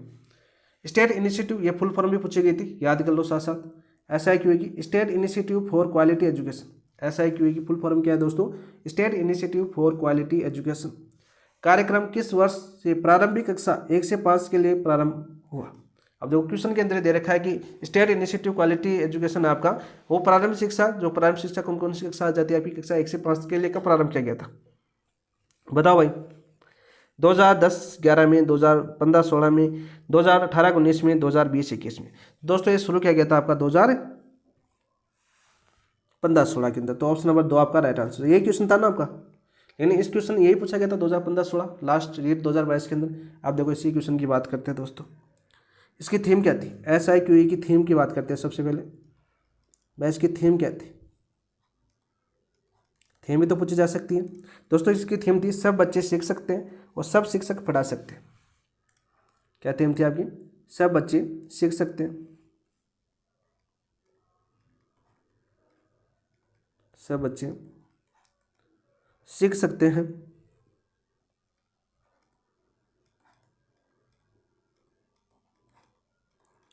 सब शिक्षक पढ़ा सकते हैं, सब शिक्षक पढ़ा सकते हैं। याद कर लेना दोस्तों, सीधी पूछी जाती, सीधी पूछी जाएगी आपकी थीम, क्योंकि लास्ट टाइम इसकी फुल फॉर्म पूछी जाएगी, इस बार थीम पूछी जाएगी, ऐसा समझ के चलो। ये कार्यक्रम कब शुरू किया था दोस्तों आपके 15-16 के अंदर। कब, 2015-16 के अंदर। कौन सी कक्षा के लिए, प्रारंभिक शिक्षा के लिए। ये क्वेश्चन आपको पूछा जाता है। समन्वित कार्यक्रम की बात करते हैं इसके अंदर। इसके अंदर कौन कौन से कार्यक्रम है जो आपके समन्वित कार्यक्रम है दोस्तों। कार्यक्रम भी 2 है इसके अंदर, एक तो समन्वित कार्यक्रम है, एक आपके संचालित कार्यक्रम है। तो समन्वित कार्यक्रम की बात करें तो पहला आपका CCP यानी बाल केंद्रित शिक्षण, बाल केंद्रित शिक्षण, बाल केंद्रित शिक्षण, थोड़ा सही लिख देता हूँ। दूसरे की बात करें, दूसरा एक्टिविटी बेस्ड लर्निंग की बात करें, ABL गतिविधि आधारित अधिगम, गतिविधि आधारित अधिगम, आधारित अधिगम। और तीसरे की बात करें जो समन्वित कार्य में आता है आपका CCE यानी सतत एवं व्यापक मूल्यांकन, सतत एवं व्यापक मूल्यांकन। तो सीधा क्वेश्चन पूछ लिया कि SIQE की सम्मिलित के लिए सम्मिलित कार्य में कौन कौन से कार्य सम्मिलित किए गए कार्यक्रम के अंदर। तो आपका CCP, ABL और CCE कब शुरू किया गया आपका 2015-16 में शुरू किया गया। एक कार्यक्रम और आपका कौन सा, संचालित कार्यक्रम। इसी के अंदर आता है आपका सम्मिलित कार्यक्रम और दूसरा आता है आपका संचालित कार्यक्रम, संचालित कार्यक्रम। संचालित कार्यक्रम हम नेक्स्ट क्वेश्चन पढ़ते हैं। नेक्स्ट क्वेश्चन क्या है दोस्तों आपका, देखो SIQ यानी state initiative for quality education की बात करें में आधार रेखा मूल्यांकन। देखो ये क्वेश्चन आपको पूछा गया है, किसकी बात करें दोस्तों, आधार रेखा मूल्यांकन किस कक्षा से सत्र आरंभ में किया जाता है, किस कक्षा से सत्र आरंभ किया जाता है। पहले कक्षा से शुरू किया जाता है, दूसरी कक्षा से, तीसरी कक्षा से, चौथी कक्षा से। तो राइट आंसर क्या होगा दोस्तों, कक्षा 2। याद करना, कभी पहली सीधे ही टिक लगाओगे पहली कक्षा से, नहीं दोस्तों। SIQ के आधार रेखा मूल्यांकन का प्रारंभ दूसरी कक्षा से शुरू होता है। कौन सी कक्षा से, दूसरी कक्षा से। ऑप्शन नंबर 2 आपका राइट आंसर जाएगा। देखो बात करते हैं हम आपके संचालित कार्यक्रम। संचालित कार्यक्रम के अंदर पहला आता है आपका आधार रेखा मूल्यांकन। आधार रेखा मूल्यांकन की बात करें दोस्तों, एक तो होता है आपका इसके वास्तविक शैक्षिक स्तर की बात करें तो कक्षा 2 से प्रारंभ होता है और इसके अंदर 2 समूह में बांटा गया है। कितने समूह में बांटा गया दोस्तों, आपके 2 समूह के अंदर। अब 2 समूह कौन से आपके, देखो पहली बात करते हैं समूह फर्स्ट। समूह फर्स्ट की बात करें, इसके अंदर कक्षा स्तर के अनुरूप होना चाहिए, कक्षा स्तर के अनुरूप, कक्षा स्तर के अनुरूप। सेकंड की बात करें दोस्तों, सेकंड की बात करें दोस्तों हम, तो सेकंड में किसको शामिल किया गया दोस्तों, कक्षा स्तर के न्यूनतम दक्षता, न्यून दक्षता, कक्षा स्तर से न्यून दक्षता। ये दो समूह में बांटा गया किसमें, आधार रेखा मूल्यांकन के अंदर। कक्षा 2 से ये प्रारंभ होता है। ऑप्शन नंबर 2 आपका राइट आंसर। साथ ही याद करो दोस्तों इसी के अंदर पाठ्यक्रम कितने टर्म में विभाजित किया गया दोस्तों। पाठ्यक्रम की बात करें, शॉर्ट में याद कर रहे हैं हम। पाठ्यक्रम की बात करें दोस्तों, कैसे विभाजित किया गया आपका, टर्म वार। और कितने टर्म विभाजित किए गए दोस्तों आपके, 3। कितने टर्म में, 3, यानी 3 आपके योगात्मक आकलन होंगे। कितने होंगे आपके, 3 योगात्मक आकलन, ठीक है। अध्यापक डायरी की बात करें दोस्तों, अध्यापक डायरी की बात करें तो अध्यापक डायरी भी किसमें सम्मिलित है, आपके संचालित कार्यक्रम में सम्मिलित है। कितने होंगे, कुल 7। कितने होंगे दोस्तों आपके, कुल 7, ठीक है। इसके साथ ही सतत एवं व्यापक आकलन का अभिलेख यानी CCE जो आकलन होगा दोस्तों, इसका अभिलेख ये भी किसमें शामिल है दोस्तों, आपके संचालित कार्यक्रम के अंदर, CCE का आकलन, ठीक है। इसके बाद में प्रतिवेदन याद कर लेना दोस्तों। संचालित कार्यक्रम के यहाँ पे आधार रेखा मूल्यांकन पहला, दूसरा पाठ्यक्रम 3 टर्म में बांटा गया है। अध्यापक डायरी 7 है, यानी सतत एवं व्यापक मूल्यांकन का अभिलेख, प्रतिवेदन लेना, साथ साथ आपका 5वां 6ठा कार्य कौन सा हो जाएगा आपका, पोर्टफोलियो तैयार करना, पोर्टफोलियो तैयार करना। और 7वां कार्य कौन सा आपका, प्रतिमाह बैठक, अभिभावक के साथ प्रतिमाह बैठक, प्रतिमाह बैठक। शॉर्ट में याद कर लेते हैं, किसके साथ, आपके अभिभावक के साथ, अभिभावक के साथ, भाव के साथ, ठीक है। तो ये थे आपके किसके, संचालित कार्यक्रम। SIQE के बारे में हमने ये चीज़ें देखी। देखो 2 भागों में बटा गया आपका, एक तो समन्वित कार्यक्रम जिसमें 3 कार्यक्रम थे आपके, CCP, ABL और आपके CCE। दूसरे संचालित कार्यक्रम में आधार रेखा मूल्यांकन था, जिससे कक्षा 2 से प्रारंभ होता है। 2 समूह बटा गया आपके, कक्षा स्तर के अनुरूप और कक्षा स्तर से न्यून दक्षता। दूसरा आपकी बात करें पाठ्यक्रम का टर्म 3 टर्म में विभाजित किया गया। क्वेश्चन पूछा जा चुका है, मोस्ट क्वेश्चन है भाई, मोस्ट क्वेश्चन आपका कौन सा वाला, ये वाला पाठ्यक्रम वाला। ये क्वेश्चन आपके एग्जाम में आ चुका है। अध्यापक डायरी की बात करें, कुल कितनी होती है आपकी, 7। पोर्टफोलियो तैयार करना, ठीक है। CCE यानी सतत एवं व्यापक मूल्यांकन का अभिलेख रखना, प्रतिवेदन करना और प्रतिमाह अभिभावकों के साथ बैठक करना भी SIQE का संचालित कार्यक्रम में शामिल है दोस्तों। नेक्स्ट क्वेश्चन की बात करते हैं। मोस्ट इंपॉर्टेंट क्वेश्चन है ये भी आपका, SIQE से पूछा जाएगा भाई, state institute for quality education से क्वेश्चन आएगा आपका। राजस्थान शिक्षा, देखो SIQE या राजस्थान शिक्षा परियोजना के संचालन के संदर्भ में निम्न कथनों पर विचार कीजिए। चलो विचार करते हैं। निदेशालय माध्यमिक शिक्षा बीकानेर परियोजना का संचालन करता है। कौन करता है आपका, निदेशालय माध्यमिक शिक्षा बीकानेर संचालन करता है, बिल्कुल राइट। अब आपको सीधा क्वेश्चन आता है कि निदेशालय, राजस्थान का निदेशालय माध्यमिक शिक्षा कौन से जिले में स्थापित है, तो बीकानेर में। कौन से जिले में, आपके बीकानेर जिले के अंदर है, बिल्कुल राइट है दोस्तों। RSCRT उदयपुर, तो RSCRT का मुख्यालय कहाँ पर, आपके उदयपुर के अंदर। शैक्षिक कार्य का क्रियान्वयन करना, यानी शैक्षिक जो कार्य है उसका क्रियान्वयन कौन करता है, आपका RSCRT करता है। एवं राज्य शैक्षणिक समूह के अध्यक्ष होता है, बिल्कुल राइट। राज्य के अंदर, अपने राजस्थान के अंदर शैक्षणिक समूह का अध्यक्ष कौन होता है आपका दोस्तों, RSCRT होता है, ठीक है। यानी नोडल एजेंसी किसको बनाया गया, आपके SI कार्यक्रम के जारी, SIQE कार्यक्रम, सॉरी SIQE कार्यक्रम का जो नोडल बनाया गया आपका, वो किसको बनाया गया आपका, RSCRT को बनाया गया, यानी शैक्षणिक समूह का अध्यक्ष होता है, बिल्कुल राइट, बिल्कुल सत्य, बिल्कुल सत्य। ये क्या क्या करता है दोस्तों, आपके अकादमिक कार्य का क्रियान्वयन करता है, राज्य शैक्षणिक समूह का अध्यक्ष होता है। ये क्वेश्चन आपका आ गया। तीसरा दे रखा है राजस्थान स्कूल शिक्षा परिषद जयपुर, यानी राजस्थान स्कूल शिक्षा परिषद जयपुर, बिल्कुल। शैक्षिक समर्थन, प्रशिक्षण एवं कार्यक्रम की रूपरेखा तैयार करता है, बिल्कुल राइट। अब ऐसा क्वेश्चन पूछा गया आपके एग्जाम में कि प्रशिक्षण एवं कार्यक्रम की रूपरेखा तैयार कौन करता है, जिसके अंदर आपके RSCRT होगा, माध्यमिक शिक्षा निदेशालय होगा, ठीक है, राजस्थान स्कूल शिक्षा परिषद होगा। तो देखो यहाँ पर याद कर लो, प्रशिक्षण एवं कार्यक्रम की रूपरेखा तैयार कौन करता है, आपका राजस्थान स्कूल परिषद जयपुर तैयार करता है। कौन करता है, आपका राजस्थान स्कूल परिषद जयपुर। तथा राज्य कार्यकारी समूह की परियोजनाओं का परिचालन समिति का अध्यक्ष भी होता है। यानी सीधा पूछे कि राजस्थान में राज्य कार्यकारी समूह एवं परियोजना परिचालन समिति का अध्यक्ष कौन होता है। ऑप्शन में निदेशालय, माध्यमिक शिक्षा निदेशालय बीकानेर, RSCRT उदयपुर, राजस्थान स्कूल शिक्षा परिषद और एक अन्य आ जाएगा आपका, तो उसका कौन होता है दोस्तों, आपका राजस्थान स्कूल शिक्षा परिषद जयपुर होता है। तीनों ऑप्शन आपके बहुत इंपॉर्टेंट है, तीनों ऑप्शन बहुत इंपॉर्टेंट है भाई क्वेश्चन, तीनों सही है। तो राइट आंसर क्या हो जाएगा आपका, ABC ऑप्शन नंबर 4। क्या हो जाएगा आपका, ऑप्शन नंबर 4 आपका राइट आंसर हो जाएगा दोस्तों। और चौथे संस्था कौन होती है वो भी याद कर लो। 3 तो होगी, निदेशालय माध्यमिक शिक्षा बीकानेर, RSCRT उदयपुर, राजस्थान स्कूल शिक्षा परिषद जयपुर, और एक आपकी बौद्ध शिक्षा समिति और यूनिसेफ और होती है दोस्तों, बौद्ध शिक्षा समिति, ये भी याद कर लो साथ साथ, वही यूनिसेफ। तो यूनिसेफ की बात करें दोस्तों, तो इसका कार्यक्रम क्या है दोस्तों, ये क्या करता है, आपका तकनीकी समर्थन देता है। इस कार्यक्रम में तकनीकी समर्थन किसका, आपका बौद्ध शिक्षा समिति और यूनिसेफ का तकनीकी समर्थन। ये लो दोस्तों, यानी सहयोग बात करें SIQ है, इसके अंदर कितनी संस्थान नोडल अधिकारी के रूप में नियुक्त किए गए? निदेशालय माध्यमिक शिक्षा, ठीक है, RSCIT और राजस्थान स्कूल शिक्षा परिषद और बौद्ध शिक्षा समिति और यूनिसेफ, ठीक है। ये पूछा जाता है कौन कौन सी संस्था इसमें सम्मिलित है, चारों संस्था। और कार्य देखो साथ साथ ही ऑप्शन के माध्यम में इनके कार्य भी दिए हुए हैं। ऑप्शन नंबर 4 आपका राइट आंसर हो जाएगा, सॉरी तीनों सही है। स्माइल कार्यक्रम या social media interface for learning engagement की बात कर रहे हैं, ठीक है, ऊपर लिख दिया मैंने ताकि इसकी फुल फॉर्म भी आपको पूछी गई है एग्जाम के अंदर, इंपॉर्टेंट है।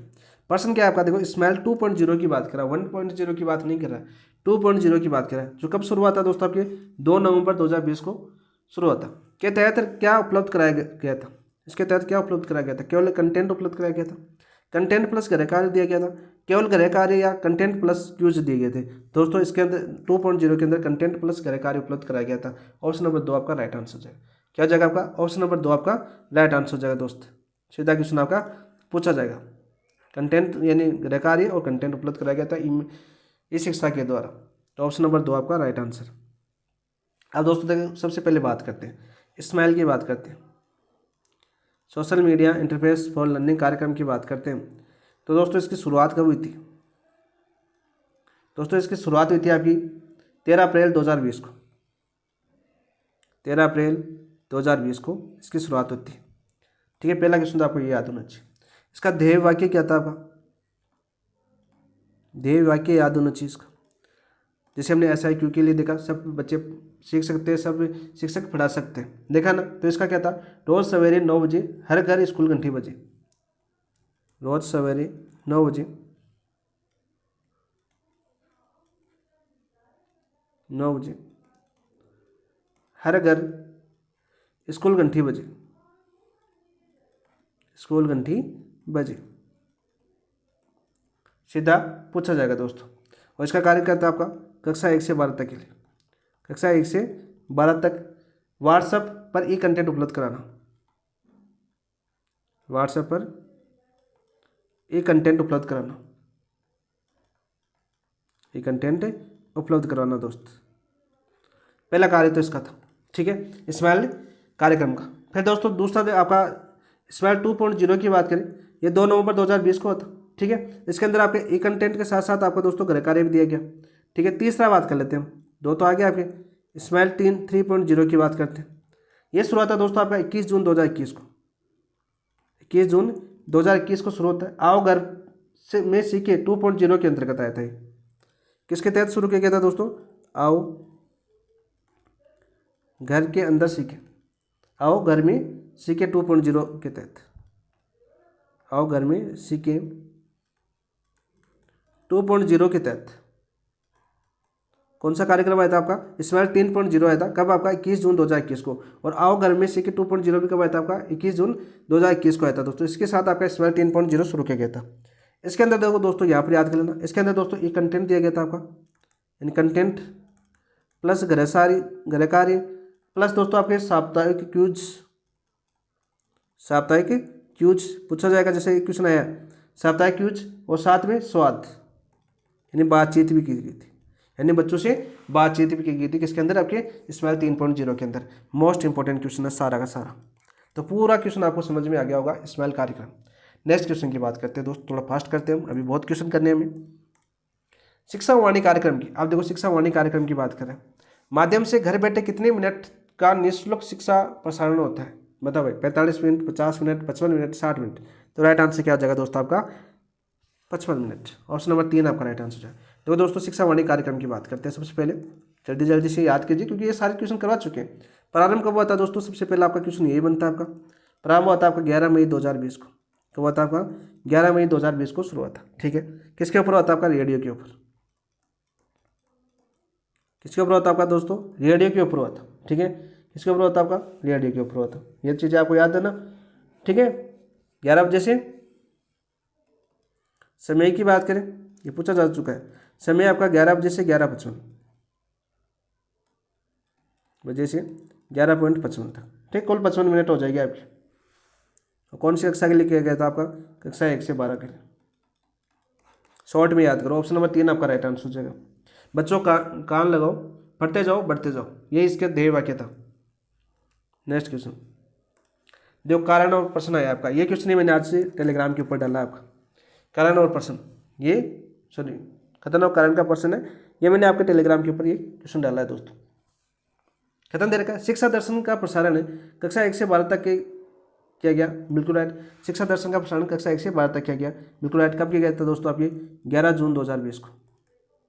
तो वो आया था आपका शिक्षा वाणी 11 मई 2020 को, और मई के बाद में 11 जून को कौन सा शिक्षा दर्शन शुरू किया गया दोस्तों। सीधा क्वेश्चन आपका पूछा गया था। कौन सा चैनल था आपका, चैनल की बात करें तो आपका राजस्थान दूरदर्शन, राजस्थान दूरदर्शन के ऊपर एक कार्यक्रम दिखाया गया था। वैसे शैक्षणिक नवाचार की अपनी क्लास बनी हुई है प्लेलिस्ट के अंदर, और डिटेल से देखना चाहो तो वहाँ पर भी देख सकते हो दोस्तों। बच्चों देखो, मान बढ़ाओ, पढ़ते जाओ बढ़ते जाओ, इसका ध्येय वाक्य था। बच्चों देखो, ज्ञान बढ़ाओ, पढ़ते जाओ बढ़ते जाओ, पढ़ते जाओ बढ़ते जाओ। शिक्षा वाणी का क्या था, बच्चों कान लगाओ, ठीक है, वो था सुनो बच्चों, ज्ञान कान लगाओ, पढ़ते जाओ बढ़ते जाओ। ठीक है, याद कर लेना दोस्तों, ये याद कर लो कि आप ऑटोमेटिक ऑप्शन से पता चल जाएगा। तो पहला तो बिल्कुल सही है, कथन तो बिल्कुल सही है दोस्तों।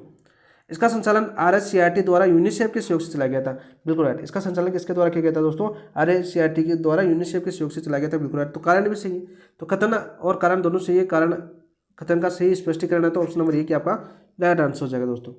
ऑप्शन नंबर 1 आपका राइट आंसर हो जाएगा, ठीक है। और प्रसारण कितने घंटे था, समय की बात करें 3.25 घंटे, 3.25 घंटे थे दोस्तों, 3.25 घंटे। याद कर लेना दोस्तों, सीधा सीधा क्वेश्चन आपका पूछा जाएगा। नेक्स्ट क्वेश्चन की बात करते हैं। मिशन समर्थ कार्यक्रम, मिशन समर्थ कार्यक्रम किसके लिए विशेष कंटेंट व्हाट्सएप ग्रुप में उपलब्ध कराता है। मोस्ट इंपोर्टेंट क्वेश्चन है, मोस्ट इंपोर्टेंट क्वेश्चन है कि मिशन समर्थ कार्यक्रम किसके लिए विशेष कंटेंट व्हाट्सएप पर ग्रुप पर उपलब्ध कराता है। कक्षा 1 से 5 के छात्र, कक्षा 6 से 8 के छात्र, चाइल्ड विथ स्पेशल नीड यानी CWSN के लिए, सभी शिक्षक के लिए। तो बताओ भाई राइट, CWSN के छात्रों के लिए। तो option number child with special need के लिए व्हाट्सएप पर विशेष कंटेंट व्हाट्सएप पर उपलब्ध कराता है, किसके कौन से कार्यक्रम के तहत, मिशन समर्थ कार्यक्रम के तहत। तो ऑप्शन नंबर 3 आपका राइट आंसर हो जाएगा, ऑप्शन नंबर 3 आपका राइट आंसर हो जाएगा। नेक्स्ट क्वेश्चन की बात करते हैं दोस्तों, क्वेश्चन नंबर 29। एक कक्षा कार्यक्रम, कौन सा कार्यक्रम की बात करते हैं हम, एक कक्षा कार्यक्रम की बात करें दोस्तों। एक कक्षा कार्यक्रम की शुरुआत कब हुई और किस प्लेटफॉर्म पर कक्षा 1 से 12 के लिए शिक्षण उपलब्ध कराया गया। भाई ई कक्षा कार्यक्रम की शुरुआत कब हुई और किस प्लेटफॉर्म पर कक्षा 1 से 12 के लिए शिक्षण उपलब्ध कराया गया। 15 अक्टूबर 2020 को यूट्यूब पर, 15 अक्टूबर 2020 को व्हाट्सएप पर, 2 मई 2022 को यूट्यूब पर, और 11 मई 2022 को DD राजस्थान के ऊपर। तो ई कक्षा कार्यक्रम की शुरुआत हुई थी दोस्तों आपका 15 अक्टूबर 2020 को, ठीक है। और कक्षा 1 से 12 को यूट्यूब पर ई शिक्षण करवाया जाना था। तो ऑप्शन नंबर 1 आपका राइट आंसर हो जाएगा। क्या हो जाएगा दोस्तों आपका, ऑप्शन नंबर 1 आपका राइट आंसर हो जाएगा, ठीक है। किसके सहयोग से, सहयोग की बात करें दोस्तों, ये क्वेश्चन पूछा जाएगा आपका, पूछा भी जा चुका है 15 अक्टूबर 2020 आपकी फर्स्ट ग्रेड के अंदर क्वेश्चन आ चुका है। सहयोग की बात करें दोस्तों आपका, तो मिशन ज्ञान इसमें था, मिशन ज्ञान, ठीक है। केन ऑयल एंड गैस और प्लस कौन था आपका, वेदांता समूह, वेदांता समूह, इनके सहयोग से एक कार्यक्रम चलाया गया था। कौन सा आपका, एक कक्षा कार्यक्रम दोस्तों। ऑप्शन नंबर 1 आपका राइट आंसर। नेक्स्ट क्वेश्चन की बात करते हैं, क्वेश्चन नंबर 30। RKSMB के कार्यक्रम का मुख्य उद्देश्य क्या है। राजस्थान के शिक्षा के बढ़ते कदम, कार्यक्रम का पूरा नाम पूछे तो राजस्थान के शिक्षा में बढ़ते कदम, बढ़ते कदम की बात करते हैं दोस्तों। का मुख्य उद्देश्य क्या था, शिक्षकों का प्रशिक्षण, कोविड काल में लर्निंग लॉस को पुनः प्राप्त करना, विद्यार्थियों के लिए ऑनलाइन टेस्ट, विद्यालय भवन का विकास। तो राइट आंसर क्या हो जाएगा दोस्तों आपका, कोविड काल में लर्निंग लॉस को पुनः प्राप्त करना ही किसका उद्देश्य था, RKSMB के कार्यक्रम का मुख्य उद्देश्य था। तो ऑप्शन नंबर 2 आपका राइट आंसर हो जाएगा। प्रारंभ कब हुआ था दोस्तों आपका, प्रारंभ की बात करें दोस्तों तो 11 जुलाई 2022 को, 11 जुलाई 2022 को एक कार्यक्रम शुरू होता है दोस्तों। नेक्स्ट क्वेश्चन की बात करते हैं। खत्म दे रखा है आपका, वाह भाई खत्म क्वेश्चन है आपका फिर से। खत्म दे रखा है स्टेटमेंट, हवा महल कार्यक्रम में RSCERT, प्रथम एजुकेशन और यूनिसेफ ने सहयोग किया। तो भाई हवा महल कार्यक्रम में RSCERT, ठीक है, प्रथम एजुकेशन और यूनिसेफ ने सहयोग किया। तो इसके साथ साथ आपके पिरामल भी तो था भाई, ने तो किया था सहयोग, बिल्कुल राइट है ये तो। कारण दे रखा आपका, पिरामल अजीम प्रेम जी ने इस कार्यक्रम में सहयोग नहीं किया। तो किया था दोस्त, किया था, तो ये गलत हो जाएगा आपका। यूनिसेफ भी था, ठीक है, अजीज प्रेम जी थे, पिरामल थे, RSCERT थे, एजुकेशन था, ठीक है। तो प्रथम एजुकेशन आ गया, यूनिसेफ आ गया, RSCERT आ गया, पिरामल नहीं आया। तो बिल्कुल राइट, पहला सही है लेकिन दूसरा गलत है आपका। तो प्रथम सही है, दूसरा गलत है दोस्तों, या कथन सही है, कारण भी सही है, ठीक है, लेकिन कारण कथन का सही स्पष्टीकरण भी नहीं कर रहा है। लेकिन पहले अजीब प्रेम जी ने तो सहयोग किया था दोस्तों। तो कथन सही है, कारण गलत। ऑप्शन नंबर 2 आपका राइट आंसर, ऑप्शन नंबर 2 आपका राइट आंसर। देखो हवा महल कार्यक्रम की बात करते हैं दोस्तों, हवा महल कार्यक्रम की बात करें, शुरू कब आता दोस्तों? शुरू आता है आपका 2 मई 2000, हवा महल कार्यक्रम को शुरू आता दोस्तों 2 मई 2022 को शुरू आता, 2 मई 2022 को हवा महल कार्यक्रम शुरू होता, ठीक है। सहयोग की बात करें दोस्तों, सहयोग दोस्तों आपका इसके अंदर था आपका RSCERT, ठीक है, पिरामल जी थे, शॉर्ट में लिख देता हूँ, पिरामल जी थे, ठीक है, अजीम प्रेम जी थे, अजीम प्रेम जी थे, ठीक है, प्रथम एजुकेशन थे, ठीक है, यूनिसेफ, ये कार्यक्रम चलाया गया था दोस्तों। सीधा क्वेश्चन पूछा था, इसका ध्येय वाक्य क्या था? ये क्वेश्चन पूछा जा चुका है ध्येय वाक्य वाला। इसका ध्येय वाक्य था कोरोना समय में बच्चों का झरोखा, कोरोना समय में बच्चों का झरोखा, कोरोना समय में बच्चों का झरोखा इसका ध्येय वाक्य था। और वर्तमान की बात करते हैं आपकी, वर्तमान यानी 2025 में, पहले तो प्रत्येक शनिवार को आयोजित होता था, लेकिन वर्तमान में तीसरे व अंतिम शनिवार को, तीसरे व अंतिम सैटरडे को, ये अंतिम शनिवार को होता है दोस्त,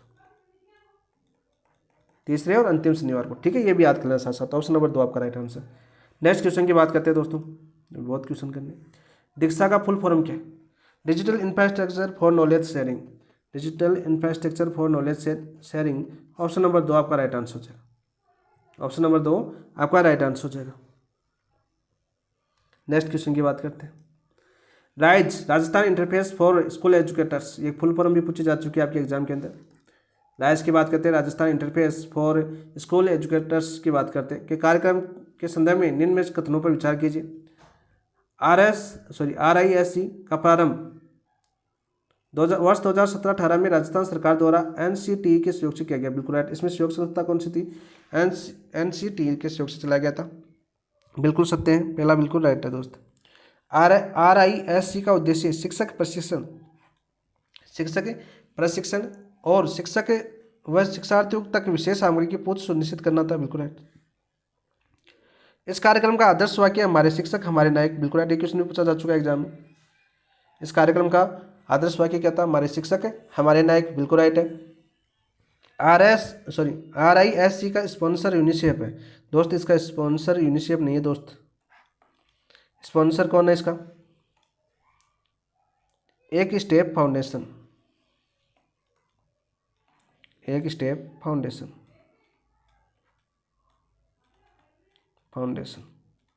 इसका स्पॉन्सर है कौन से कार्यक्रम का? RISC यानी Rajasthan interface for school educators. तो पहला दूसरा तीसरा सही है, उपरोक्त में से सही कथनों का चयन कीजिए, पहला दूसरा तीसरा। ऑप्शन नंबर 1 आपका राइट आंसर हो जाएगा। क्या जाएगा दोस्तों? ऑप्शन नंबर 1 आपका राइट आंसर हो जाएगा। 2017-18 से शुरू किया गया था, पूरी डिटेल एक ही क्वेश्चन के अंदर आ गई आपकी। नेक्स्ट क्वेश्चन की बात करते हैं दोस्तों, निष्ठा का फुल फॉर्म क्या है? तो निष्ठा का फुल फॉर्म पूछा जाएगा आपके एग्जाम के अंदर।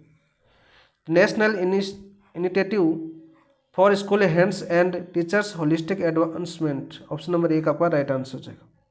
National initiative for school hands and teachers holistic advancement. Option number A क्या आपका राइट आंसर है। ठीक है, सबसे पहले बात करें तो कैसा कार्यक्रम था ये। इस कार्यक्रम की बात करें तो ये कार्यक्रम कैसा था दोस्त, ये कार्यक्रम था आपका एकीकृत शिक्षक प्रशिक्षण कार्यक्रम। एकीकृत शिक्षक प्रशिक्षण कार्यक्रम, शिक्षक प्रशिक्षण कार्यक्रम। तो ये आपको पता होना चाहिए दोस्तों। इसके अंदर दोस्तों 4 चलाए गए थे आपके, देखो नेक्स्ट पेज पर याद कर लेते हैं इसको। तो पहला आया था आपका निष्ठा 1.0। निष्ठा 1.0 की बात करते हैं, ये किसके लिए था दोस्तों, आपके प्रारंभिक शिक्षा कक्षा 1 से 8 हो गई प्रारंभिक शिक्षा। 1 से 8 के जो शिक्षक है उनको प्रशिक्षण, शिक्षकों प्रशिक्षण। दूसरा कौन सा था आपका, दूसरा था दोस्तों आपके निष्ठा 2.0। 2.0 में क्या था दोस्तों, आपके माध्यमिक स्तर। कौन सा स्तर था आपका, माध्यमिक स्तर के जो शिक्षक थे उनको।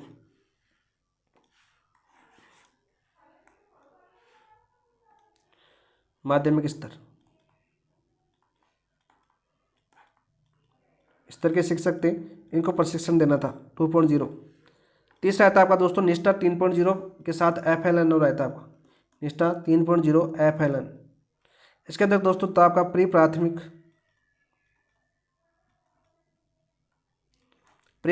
व प्राथमिक स्तर के लिए, प्राथमिक स्तर। चौथा आता दोस्तों आपका, चौथा कौन सा आता आपका निष्ठा 4.0, यानी निष्ठा 4.0 तक थे दोस्तों, यानी ECCE का प्रशिक्षण। वर्तमान में इसके सर्टिफिकेट बन रहे हैं भाई ECCE, और आने वाले समय में इसकी पोस्ट आएगी, बना लेना सर्टिफिकेट आप भी। नेक्स्ट क्वेश्चन की बात करते हैं दोस्तों। नो बैग डे योजना 70 2024-25 में किस दिन आयोजित किया जाती है। नो बैग डे की बात करें, किस दिन आयोजित किया जाता है दोस्तों नो बैग डे भी, यानी जिस दिन हवा महल कार्यक्रम होता है, जिस दिन हवा महल कार्यक्रम होता है उसी दिन नो बैग डे होता है। ठीक है, प्रत्येक शनिवार महीने के प्रथम और तीसरे शनिवार, महीने के द्वितीय और चतुर्थ शनिवार, महीने के अंतिम शनिवार। तो राइट आंसर क्या हो जाएगा दोस्तों आपका, नो बैग डे कब आता है दोस्तों, महीने के द्वितीय और चतुर्थ शनिवार। ऑप्शन नंबर 3 आपका राइट आंसर हो जाएगा। क्या जाएगा दोस्तों आपका, ऑप्शन नंबर 3 आपका राइट आंसर हो जाएगा। तो नो बैग डे की बात करते हैं दोस्तों। सबसे पहले घोषणा कब हुई थी दोस्तों इसकी, घोषणा की बात करें दोस्तों आपके 20 फरवरी 2020 को।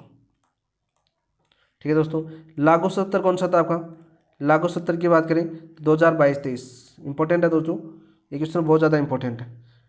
और इसके अंदर प्रत्येक शनिवार को विद्यार्थी स्कूल बैग नहीं ले जाएंगे, ठीक है पहले तो, लेकिन अभी 2024-25 में महीने में द्वितीय और चतुर्थ शनिवार को आयोजित किया जाता है। 2024-25 से 70 की बात करें, महीने के द्वितीय और चतुर्थ शनिवार को नो बैग डे आयोजित किया जाता है। ऑप्शन नंबर 3 आपका राइट आंसर। नेक्स्ट, मिशन बुनियाद का पायलट प्रोजेक्ट कब और किन जिलों में प्रारंभ हुआ था। मिशन बुनियाद का पायलट प्रोजेक्ट कब और कितने जिलों में आयोजित हुआ था। तो दिसंबर 2020 6 जिलों में, सितंबर 2022 6 जिलों में, दिसंबर 2020 पूरे राजस्थान में, सितंबर 2022 पूरे राजस्थान में। तो ये दोस्तों पायलट प्रोजेक्ट की बात करें तो पायलट प्रोजेक्ट के रूप में लागू हुआ था दोस्तों आपके दिसंबर 2020 6 जिलों के अंदर। ऑप्शन नंबर 1 आपका राइट आंसर हो जाएगा। ठीक है, ऑप्शन नंबर 1 आपका राइट आंसर हो जाएगा। और 5 सितंबर की बात करते हैं दोस्तों, 5 सितंबर 2022 से संपूर्ण राजस्थान में, संपूर्ण राजस्थान में कब लागू हुआ दोस्तों आपका 5 सितंबर 2022। ठीक है, नोट लगा के याद कर लेना, मोस्ट इंपोर्टेंट क्वेश्चन है आपका। ठीक है, इसके अंदर दोस्तों योगदान वाला याद कर लेना, इंस योग क्या है योगदान। इसके अंदर योगदान किन का है, देखो आपका CIFF यानी कि बात करें चिल्ड्रन इन्वेस्टमेंट फंड फाउंडेशन। ठीक है, प्लस आपके केवल्या का योगदान है फाउंडेशन का, प्लस UDI पार्टनर्स इसमें शामिल है, प्लस इसके अंदर कौन से आपके कॉन्वे जीनियस भी है,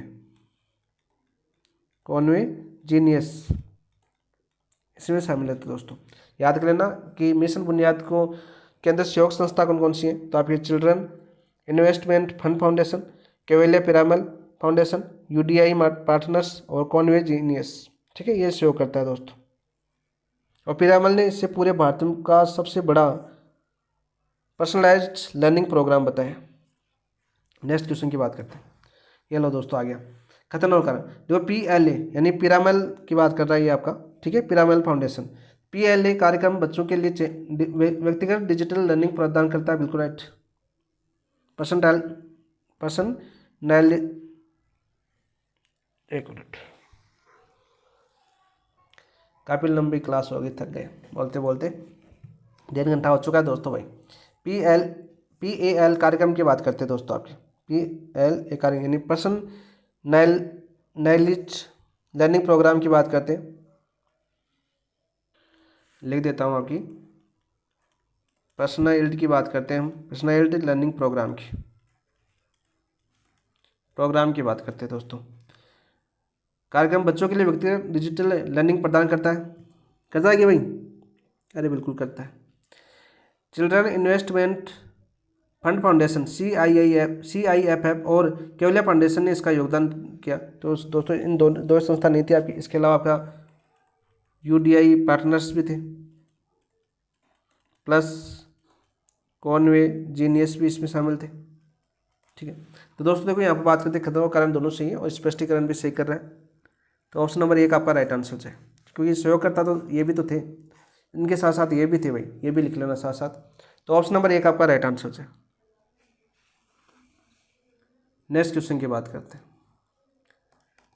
क्लिक योजना computer literacy initiative for comprehensive knowledge की बात करें, कब और कब किस कक्षा के लिए प्रारंभ हुई थी?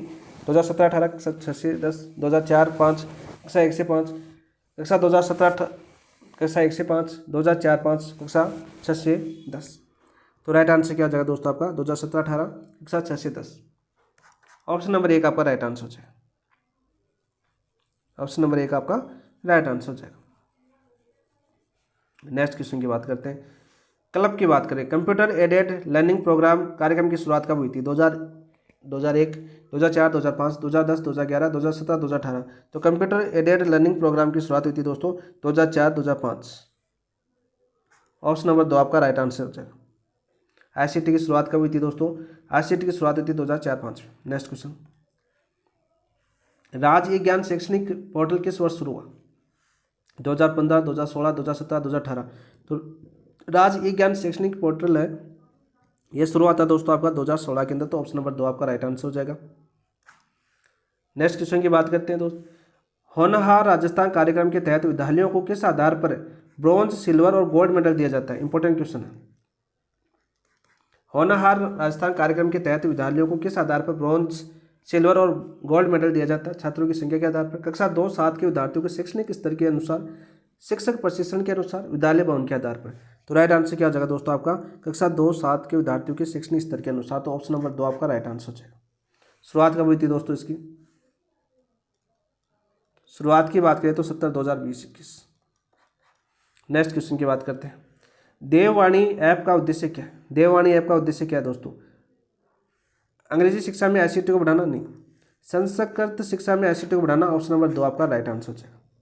इसमें सहयोग किसने किया दोस्तों? देखो सहयोग, आप देखो, आप नाम सुन के चौंक मत जाना। सहयोग क्या आपके मोहम्मद इमरान खान है, मोहम्मद इमरान खान है। इन्होंने बोला कि संस्कृत में ICT को बढ़ावा देना चाहिए। ऑप्शन नंबर 2 आपका राइट आंसर। नेक्स्ट, देववाणी। राजीव गांधी कैरियर पोर्टल किस वर्ष शुरू हुआ? राजीव गांधी कैरियर पोर्टल किस वर्ष शुरू हुआ? 2017, 2018, 2019, 2020। तो ये शुरू हुआ दोस्तों आपका राजीव गांधी कैरियर पोर्टल 2019 के अंदर। कल एक क्वेश्चन आया था आपका जमादार में, राजीव गांधी आवास योजना कब शुरू हुई? विद्यालय प्रसारण कार्यक्रम के तहत रेडियो पर कितने मिनट का प्रसारण किया जाता है? विद्यालय प्रसारण कार्यक्रम के तहत रेडियो पर कितने मिनट प्रसारण किया जाता है? 15 मिनट, 20 मिनट, 25 मिनट, 30 मिनट। तो राइट आंसर क्या जाएगा दोस्तों आपका? बताओ भाई। 20 मिनट। ऑप्शन नंबर 2 आपका राइट आंसर है। संचालित की बात करें, किसके द्वारा किया गया? आपका RSCERT द्वारा। नेक्स्ट क्वेश्चन की बात करते हैं 46। मुख्यमंत्री शिक्षक राजस्थान अभियान MSRA का मुख्य उद्देश्य क्या है? केवल विद्यार्थियों की उपस्थिति दर्ज करना। बताओ भाई, यही है क्या आपका? नहीं। FLN लक्ष्य प्राप्त करना और प्रत्येक विद्यार्थी को पढ़ने, सीखने और समझने में सशक्त बनाना इसका उद्देश्य है मुख्यमंत्री शिक्षित राजस्थान अभियान का। ऑप्शन नंबर 2 आपका राइट आंसर है। शुरुआत कब होती है दोस्तों इसकी? इसकी शुरुआत होती है आपकी 29 मार्च 2025। 29 मार्च 2025 मोस्ट इंपॉर्टेंट है आपके लिए, ठीक है। क्वेश्चन, मुख्यमंत्री शिक्षित राजस्थान अभियान की शुरुआत 29 मार्च 2025 से होती है दोस्तों। सीधा क्वेश्चन पूछा जाता है, सीधा क्वेश्चन आपका पूछा जाएगा दोस्तों। इसके अंदर दोस्तों 4 नई फाइलें, ठीक है। कितनी फाइल है? 4 नई फाइलें। कौन कौन सी आपकी? ORF यानी ओरल रीडिंग फ्लुएंसी पहली। दूसरी कौन सी है? उपस्थिति ऐप यानी विद्यार्थी की उपस्थिति ऐप है। तीसरी फाइल कौन सी है इसके अंदर? तीसरी फाइल है आपकी ऑन डिमांड परीक्षा, ऑन डिमांड परीक्षा। चौथी फाइल है दोस्तों आपकी डिजिटल प्रवेशोत्सव, डिजिटल प्रवेशोत्सव। सारे डिटेल से करवा रहा हूँ दोस्तों। नेक्स्ट क्वेश्चन की बात करते हैं। ये उसी के तहत कार्यक्रम संचालित किया गया, मुख्यमंत्री शिक्षित राजस्थान अभियान के तहत जो कार्यक्रम आए थे वो क्वेश्चन है। तो पहला आया था आपका प्रखर राजस्थान कार्यक्रम की शुरुआत कब और कहाँ से हुई थी? तो 9 सितंबर 2024 को झालावाड़ से, 9 सितंबर 2024 को झालावाड़ से हुई थी। तो ऑप्शन नंबर 1 आपका राइट आंसर है। ऑप्शन नंबर 1 आपका राइट आंसर जो है। कौन सी कक्षा के लिए? कक्षा की बात करें कक्षा 1 से 8। नेक्स्ट क्वेश्चन की बात करते हैं। कारण दे रखा, कथन कारण का प्रश्न है। प्रखर राजस्थान 2.0, प्रखर राजस्थान 2.0 की बात कर रहे हैं। में प्रत्येक कार्य दिवस 2 कालांश भाषा पठन की प्रभावशीलता के लिए निर्धारित किए गए। क्या सही है पहला? बताओ भाई। तो बिल्कुल लक्षित समूह में विद्यार्थियों को 4 वर्गों में विभाजित किया गया, नहीं, यह गलत हो जाएगा। तो कथन सही है और कारण गलत है। तो आपका राइट आंसर क्या हो जाएगा? Option number 3। यहाँ पर देखो जो आपके लक्षित समूह है इसको कितने वर्गों में विभाजित किया गया दोस्तों? आपके 3। कितने विभाजित किया गया आपका? 3 में। प्रखर राजस्थान 2.0 है। शुरुआत कब हुई थी दोस्तों? प्रारंभ 5 सितंबर 2025। कितने दिवसीय कार्यक्रम है आपका? 90 दिवसीय कार्यक्रम है, 90 दिवसीय कार्यक्रम है दोस्त। सीधा क्वेश्चन पूछा जाएगा कि कितने दिवसीय कार्यक्रम है आपका? 90 दिवसीय कार्यक्रम है। कौन सी कक्षा के लिए? कक्षा 1 से 8, कक्षा 1 से 8 के लिए, ठीक है। और लक्षित समूह की बात करें दोस्तों, 4 वर्ग बनाए गए जिसमें 3 वर्गों को लक्षित समूह में रखा गया। कुल वर्ग कितने आपके? 4। इनमें लक्षित समूह की बात करें कितने को बनाया गया? आपके 3। तो ये तो था आपका ऑप्शन नंबर 3 आपका right answer. Next question. ORF पहल का मुख्य उद्देश्य क्या है? यानी मौखिक प्रवाह पठन यानी ओरल रीडिंग फ्लुएंसी की बात करें का मुख्य उद्देश्य क्या है दोस्त? FLN पर केंद्रित भाषा पठन प्रवाह दक्षता सुधार। ऑप्शन नंबर 1 आपका राइट आंसर हो जाएगा। संचालन किसके द्वारा किया जा रहा है इसका? वागवानी AI फाउंडेशन, AI फाउंडेशन द्वारा, वागवानी AI फाउंडेशन द्वारा ORF पहल का शुभारंभ किया जा रहा है, संचालन किया जा रहा है। नेक्स्ट क्वेश्चन की बात करते हैं 50। Readathon 2025 most important question है। रीड ए थॉन अभियान 2025 अभियान किस दिन और किस अवधि के लिए आयोजित किया गया? 17 सितंबर 2025 10 मिनट सामूहिक पठन, 5 सितंबर 2025 15 मिनट सामूहिक पठन, 17 सितंबर 2024 10 मिनट सामूहिक पठन और 5 सितंबर 2024 15 मिनट। तो 17 सितंबर 2025 को रीड ए थॉन की शुरुआत होती है और 10 मिनट सामूहिक पठन के लिए, यानी वर्तमान का क्वेश्चन भी मैं करवा रहा हूँ सितंबर माह का। ऑप्शन नंबर 1 आपका राइट आंसर हो गया। सारे अपडेट क्वेश्चन भी आ चुके हैं इसके अंदर, यानी आपकी GST है इसके अंदर। कथन और कारण दे रखा देखो। ODE प्रणाली के तहत विद्यार्थी साल में 6 बार परीक्षा देने का विकल्प चुन सकते हैं। तो बिल्कुल राइट। साल में कितनी बार परीक्षा देने का विकल्प चुन सकते हैं दोस्तों? 6 बार, बिल्कुल राइट। यह नवाचार राजस्थान स्टेट आएगा दोस्तों, ये आपका राजस्थान स्टेट ओपन स्कूल द्वारा, नहीं स्टेट ओपन स्कूल द्वारा, राजस्थान स्टेट ओपन स्कूल द्वारा 5 सितंबर 2025 को लॉन्च किया गया, बिल्कुल राइट। तो कथन और कारण दोनों सही है, कारण का सही स्पष्टीकरण भी कर रहा है। 5 सितंबर 2025 को लॉन्च किया गया, बिल्कुल राइट। ऑप्शन नंबर 1 आपका राइट आंसर है।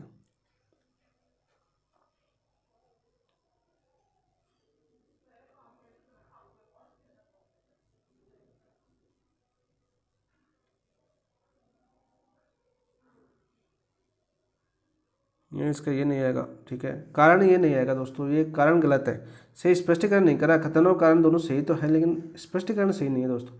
ऑप्शन नंबर 2 आएगा इसके अंदर, ऑप्शन नंबर 2 आएगा, क्योंकि स्पष्टीकरण कारण तो ये होता ना इसके अंदर कि नवाचार इसमें विद्यार्थी तैयारी के अनुसार नवाचार के माध्यम से विकल्प चुन सकता है।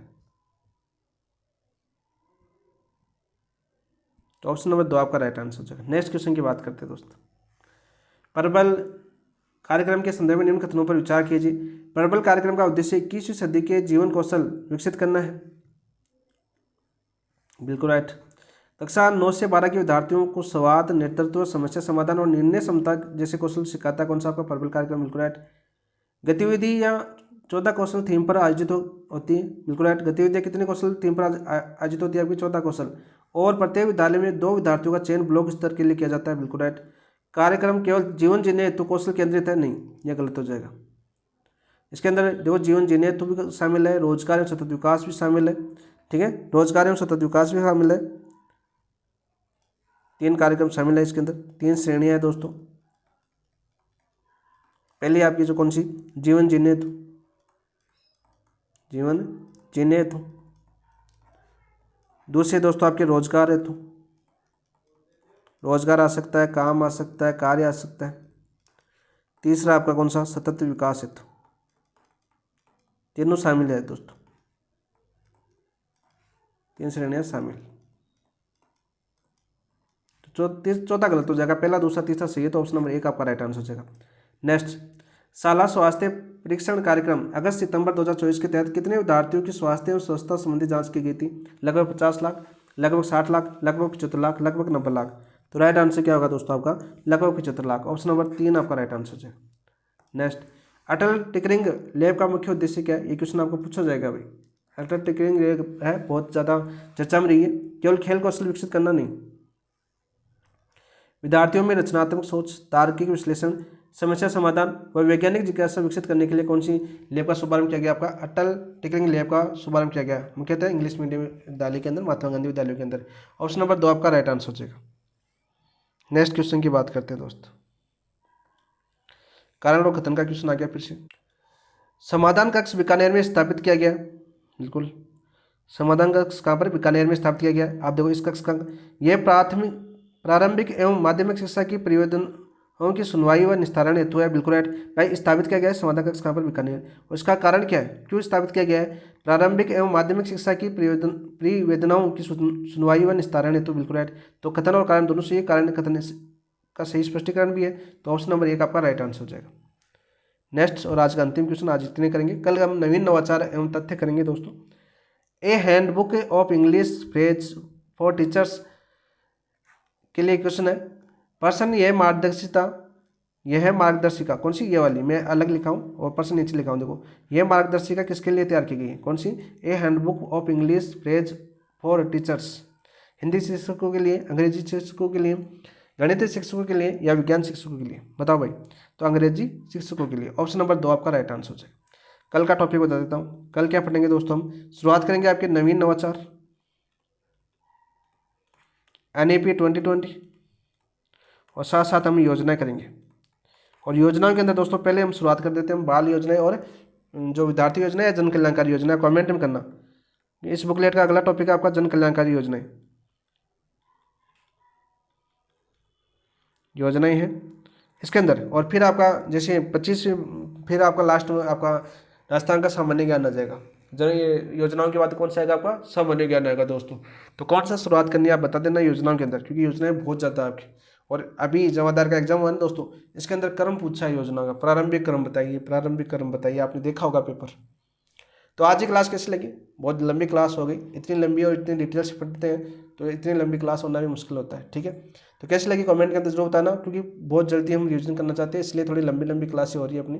और बुकलेट को भी पूरा करना है। अभी तक लगभग हम 15 पेज तक ही पूछे, 15 भी नहीं होंगे शायद, 14 पेज ही करें इस बुकलेट का, लगभग 90 पेज है इस बुकलेट के अंदर। तो रिवीजन MCQ के माध्यम से करेंगे तो डिटेल से ही करेंगे कभी दोस्तों को, ताकि आपको जितनी क्लास है उनका फायदा जरूर मिले एग्जाम के अंदर। तो जिन दोस्तों ने अभी तक चैनल को सब्सक्राइब नहीं किया तो चैनल को सब्सक्राइब कर देना, वीडियो को लाइक नहीं किया तो वीडियो को लाइक कर देना। कमेंट के अंदर बताना इन 55 क्वेश्चनों के अंदर, इन 55 क्वेश्चन में आपके कितने सही हुए। 55 तो नहीं थे, लगभग 52 थे सिद्ध, 52 या 53 होंगे सिद्ध। 52 क्वेश्चनों के अंदर कुल कितने क्वेश्चन सही है आपके कमेंट के अंदर बताना भाई दोस्तों। और साथ ही इन क्वेश्चनों की PDF है दोस्तों अपने टेलीग्राम पर मिल जाएगी आपको। कहाँ मिलेगी? अपने टेलीग्राम के ऊपर मिलेगी। इसके साथ इसको समाप्त करते हैं। थैंक यू, धन्यवाद दोस्तों, जय हिंद।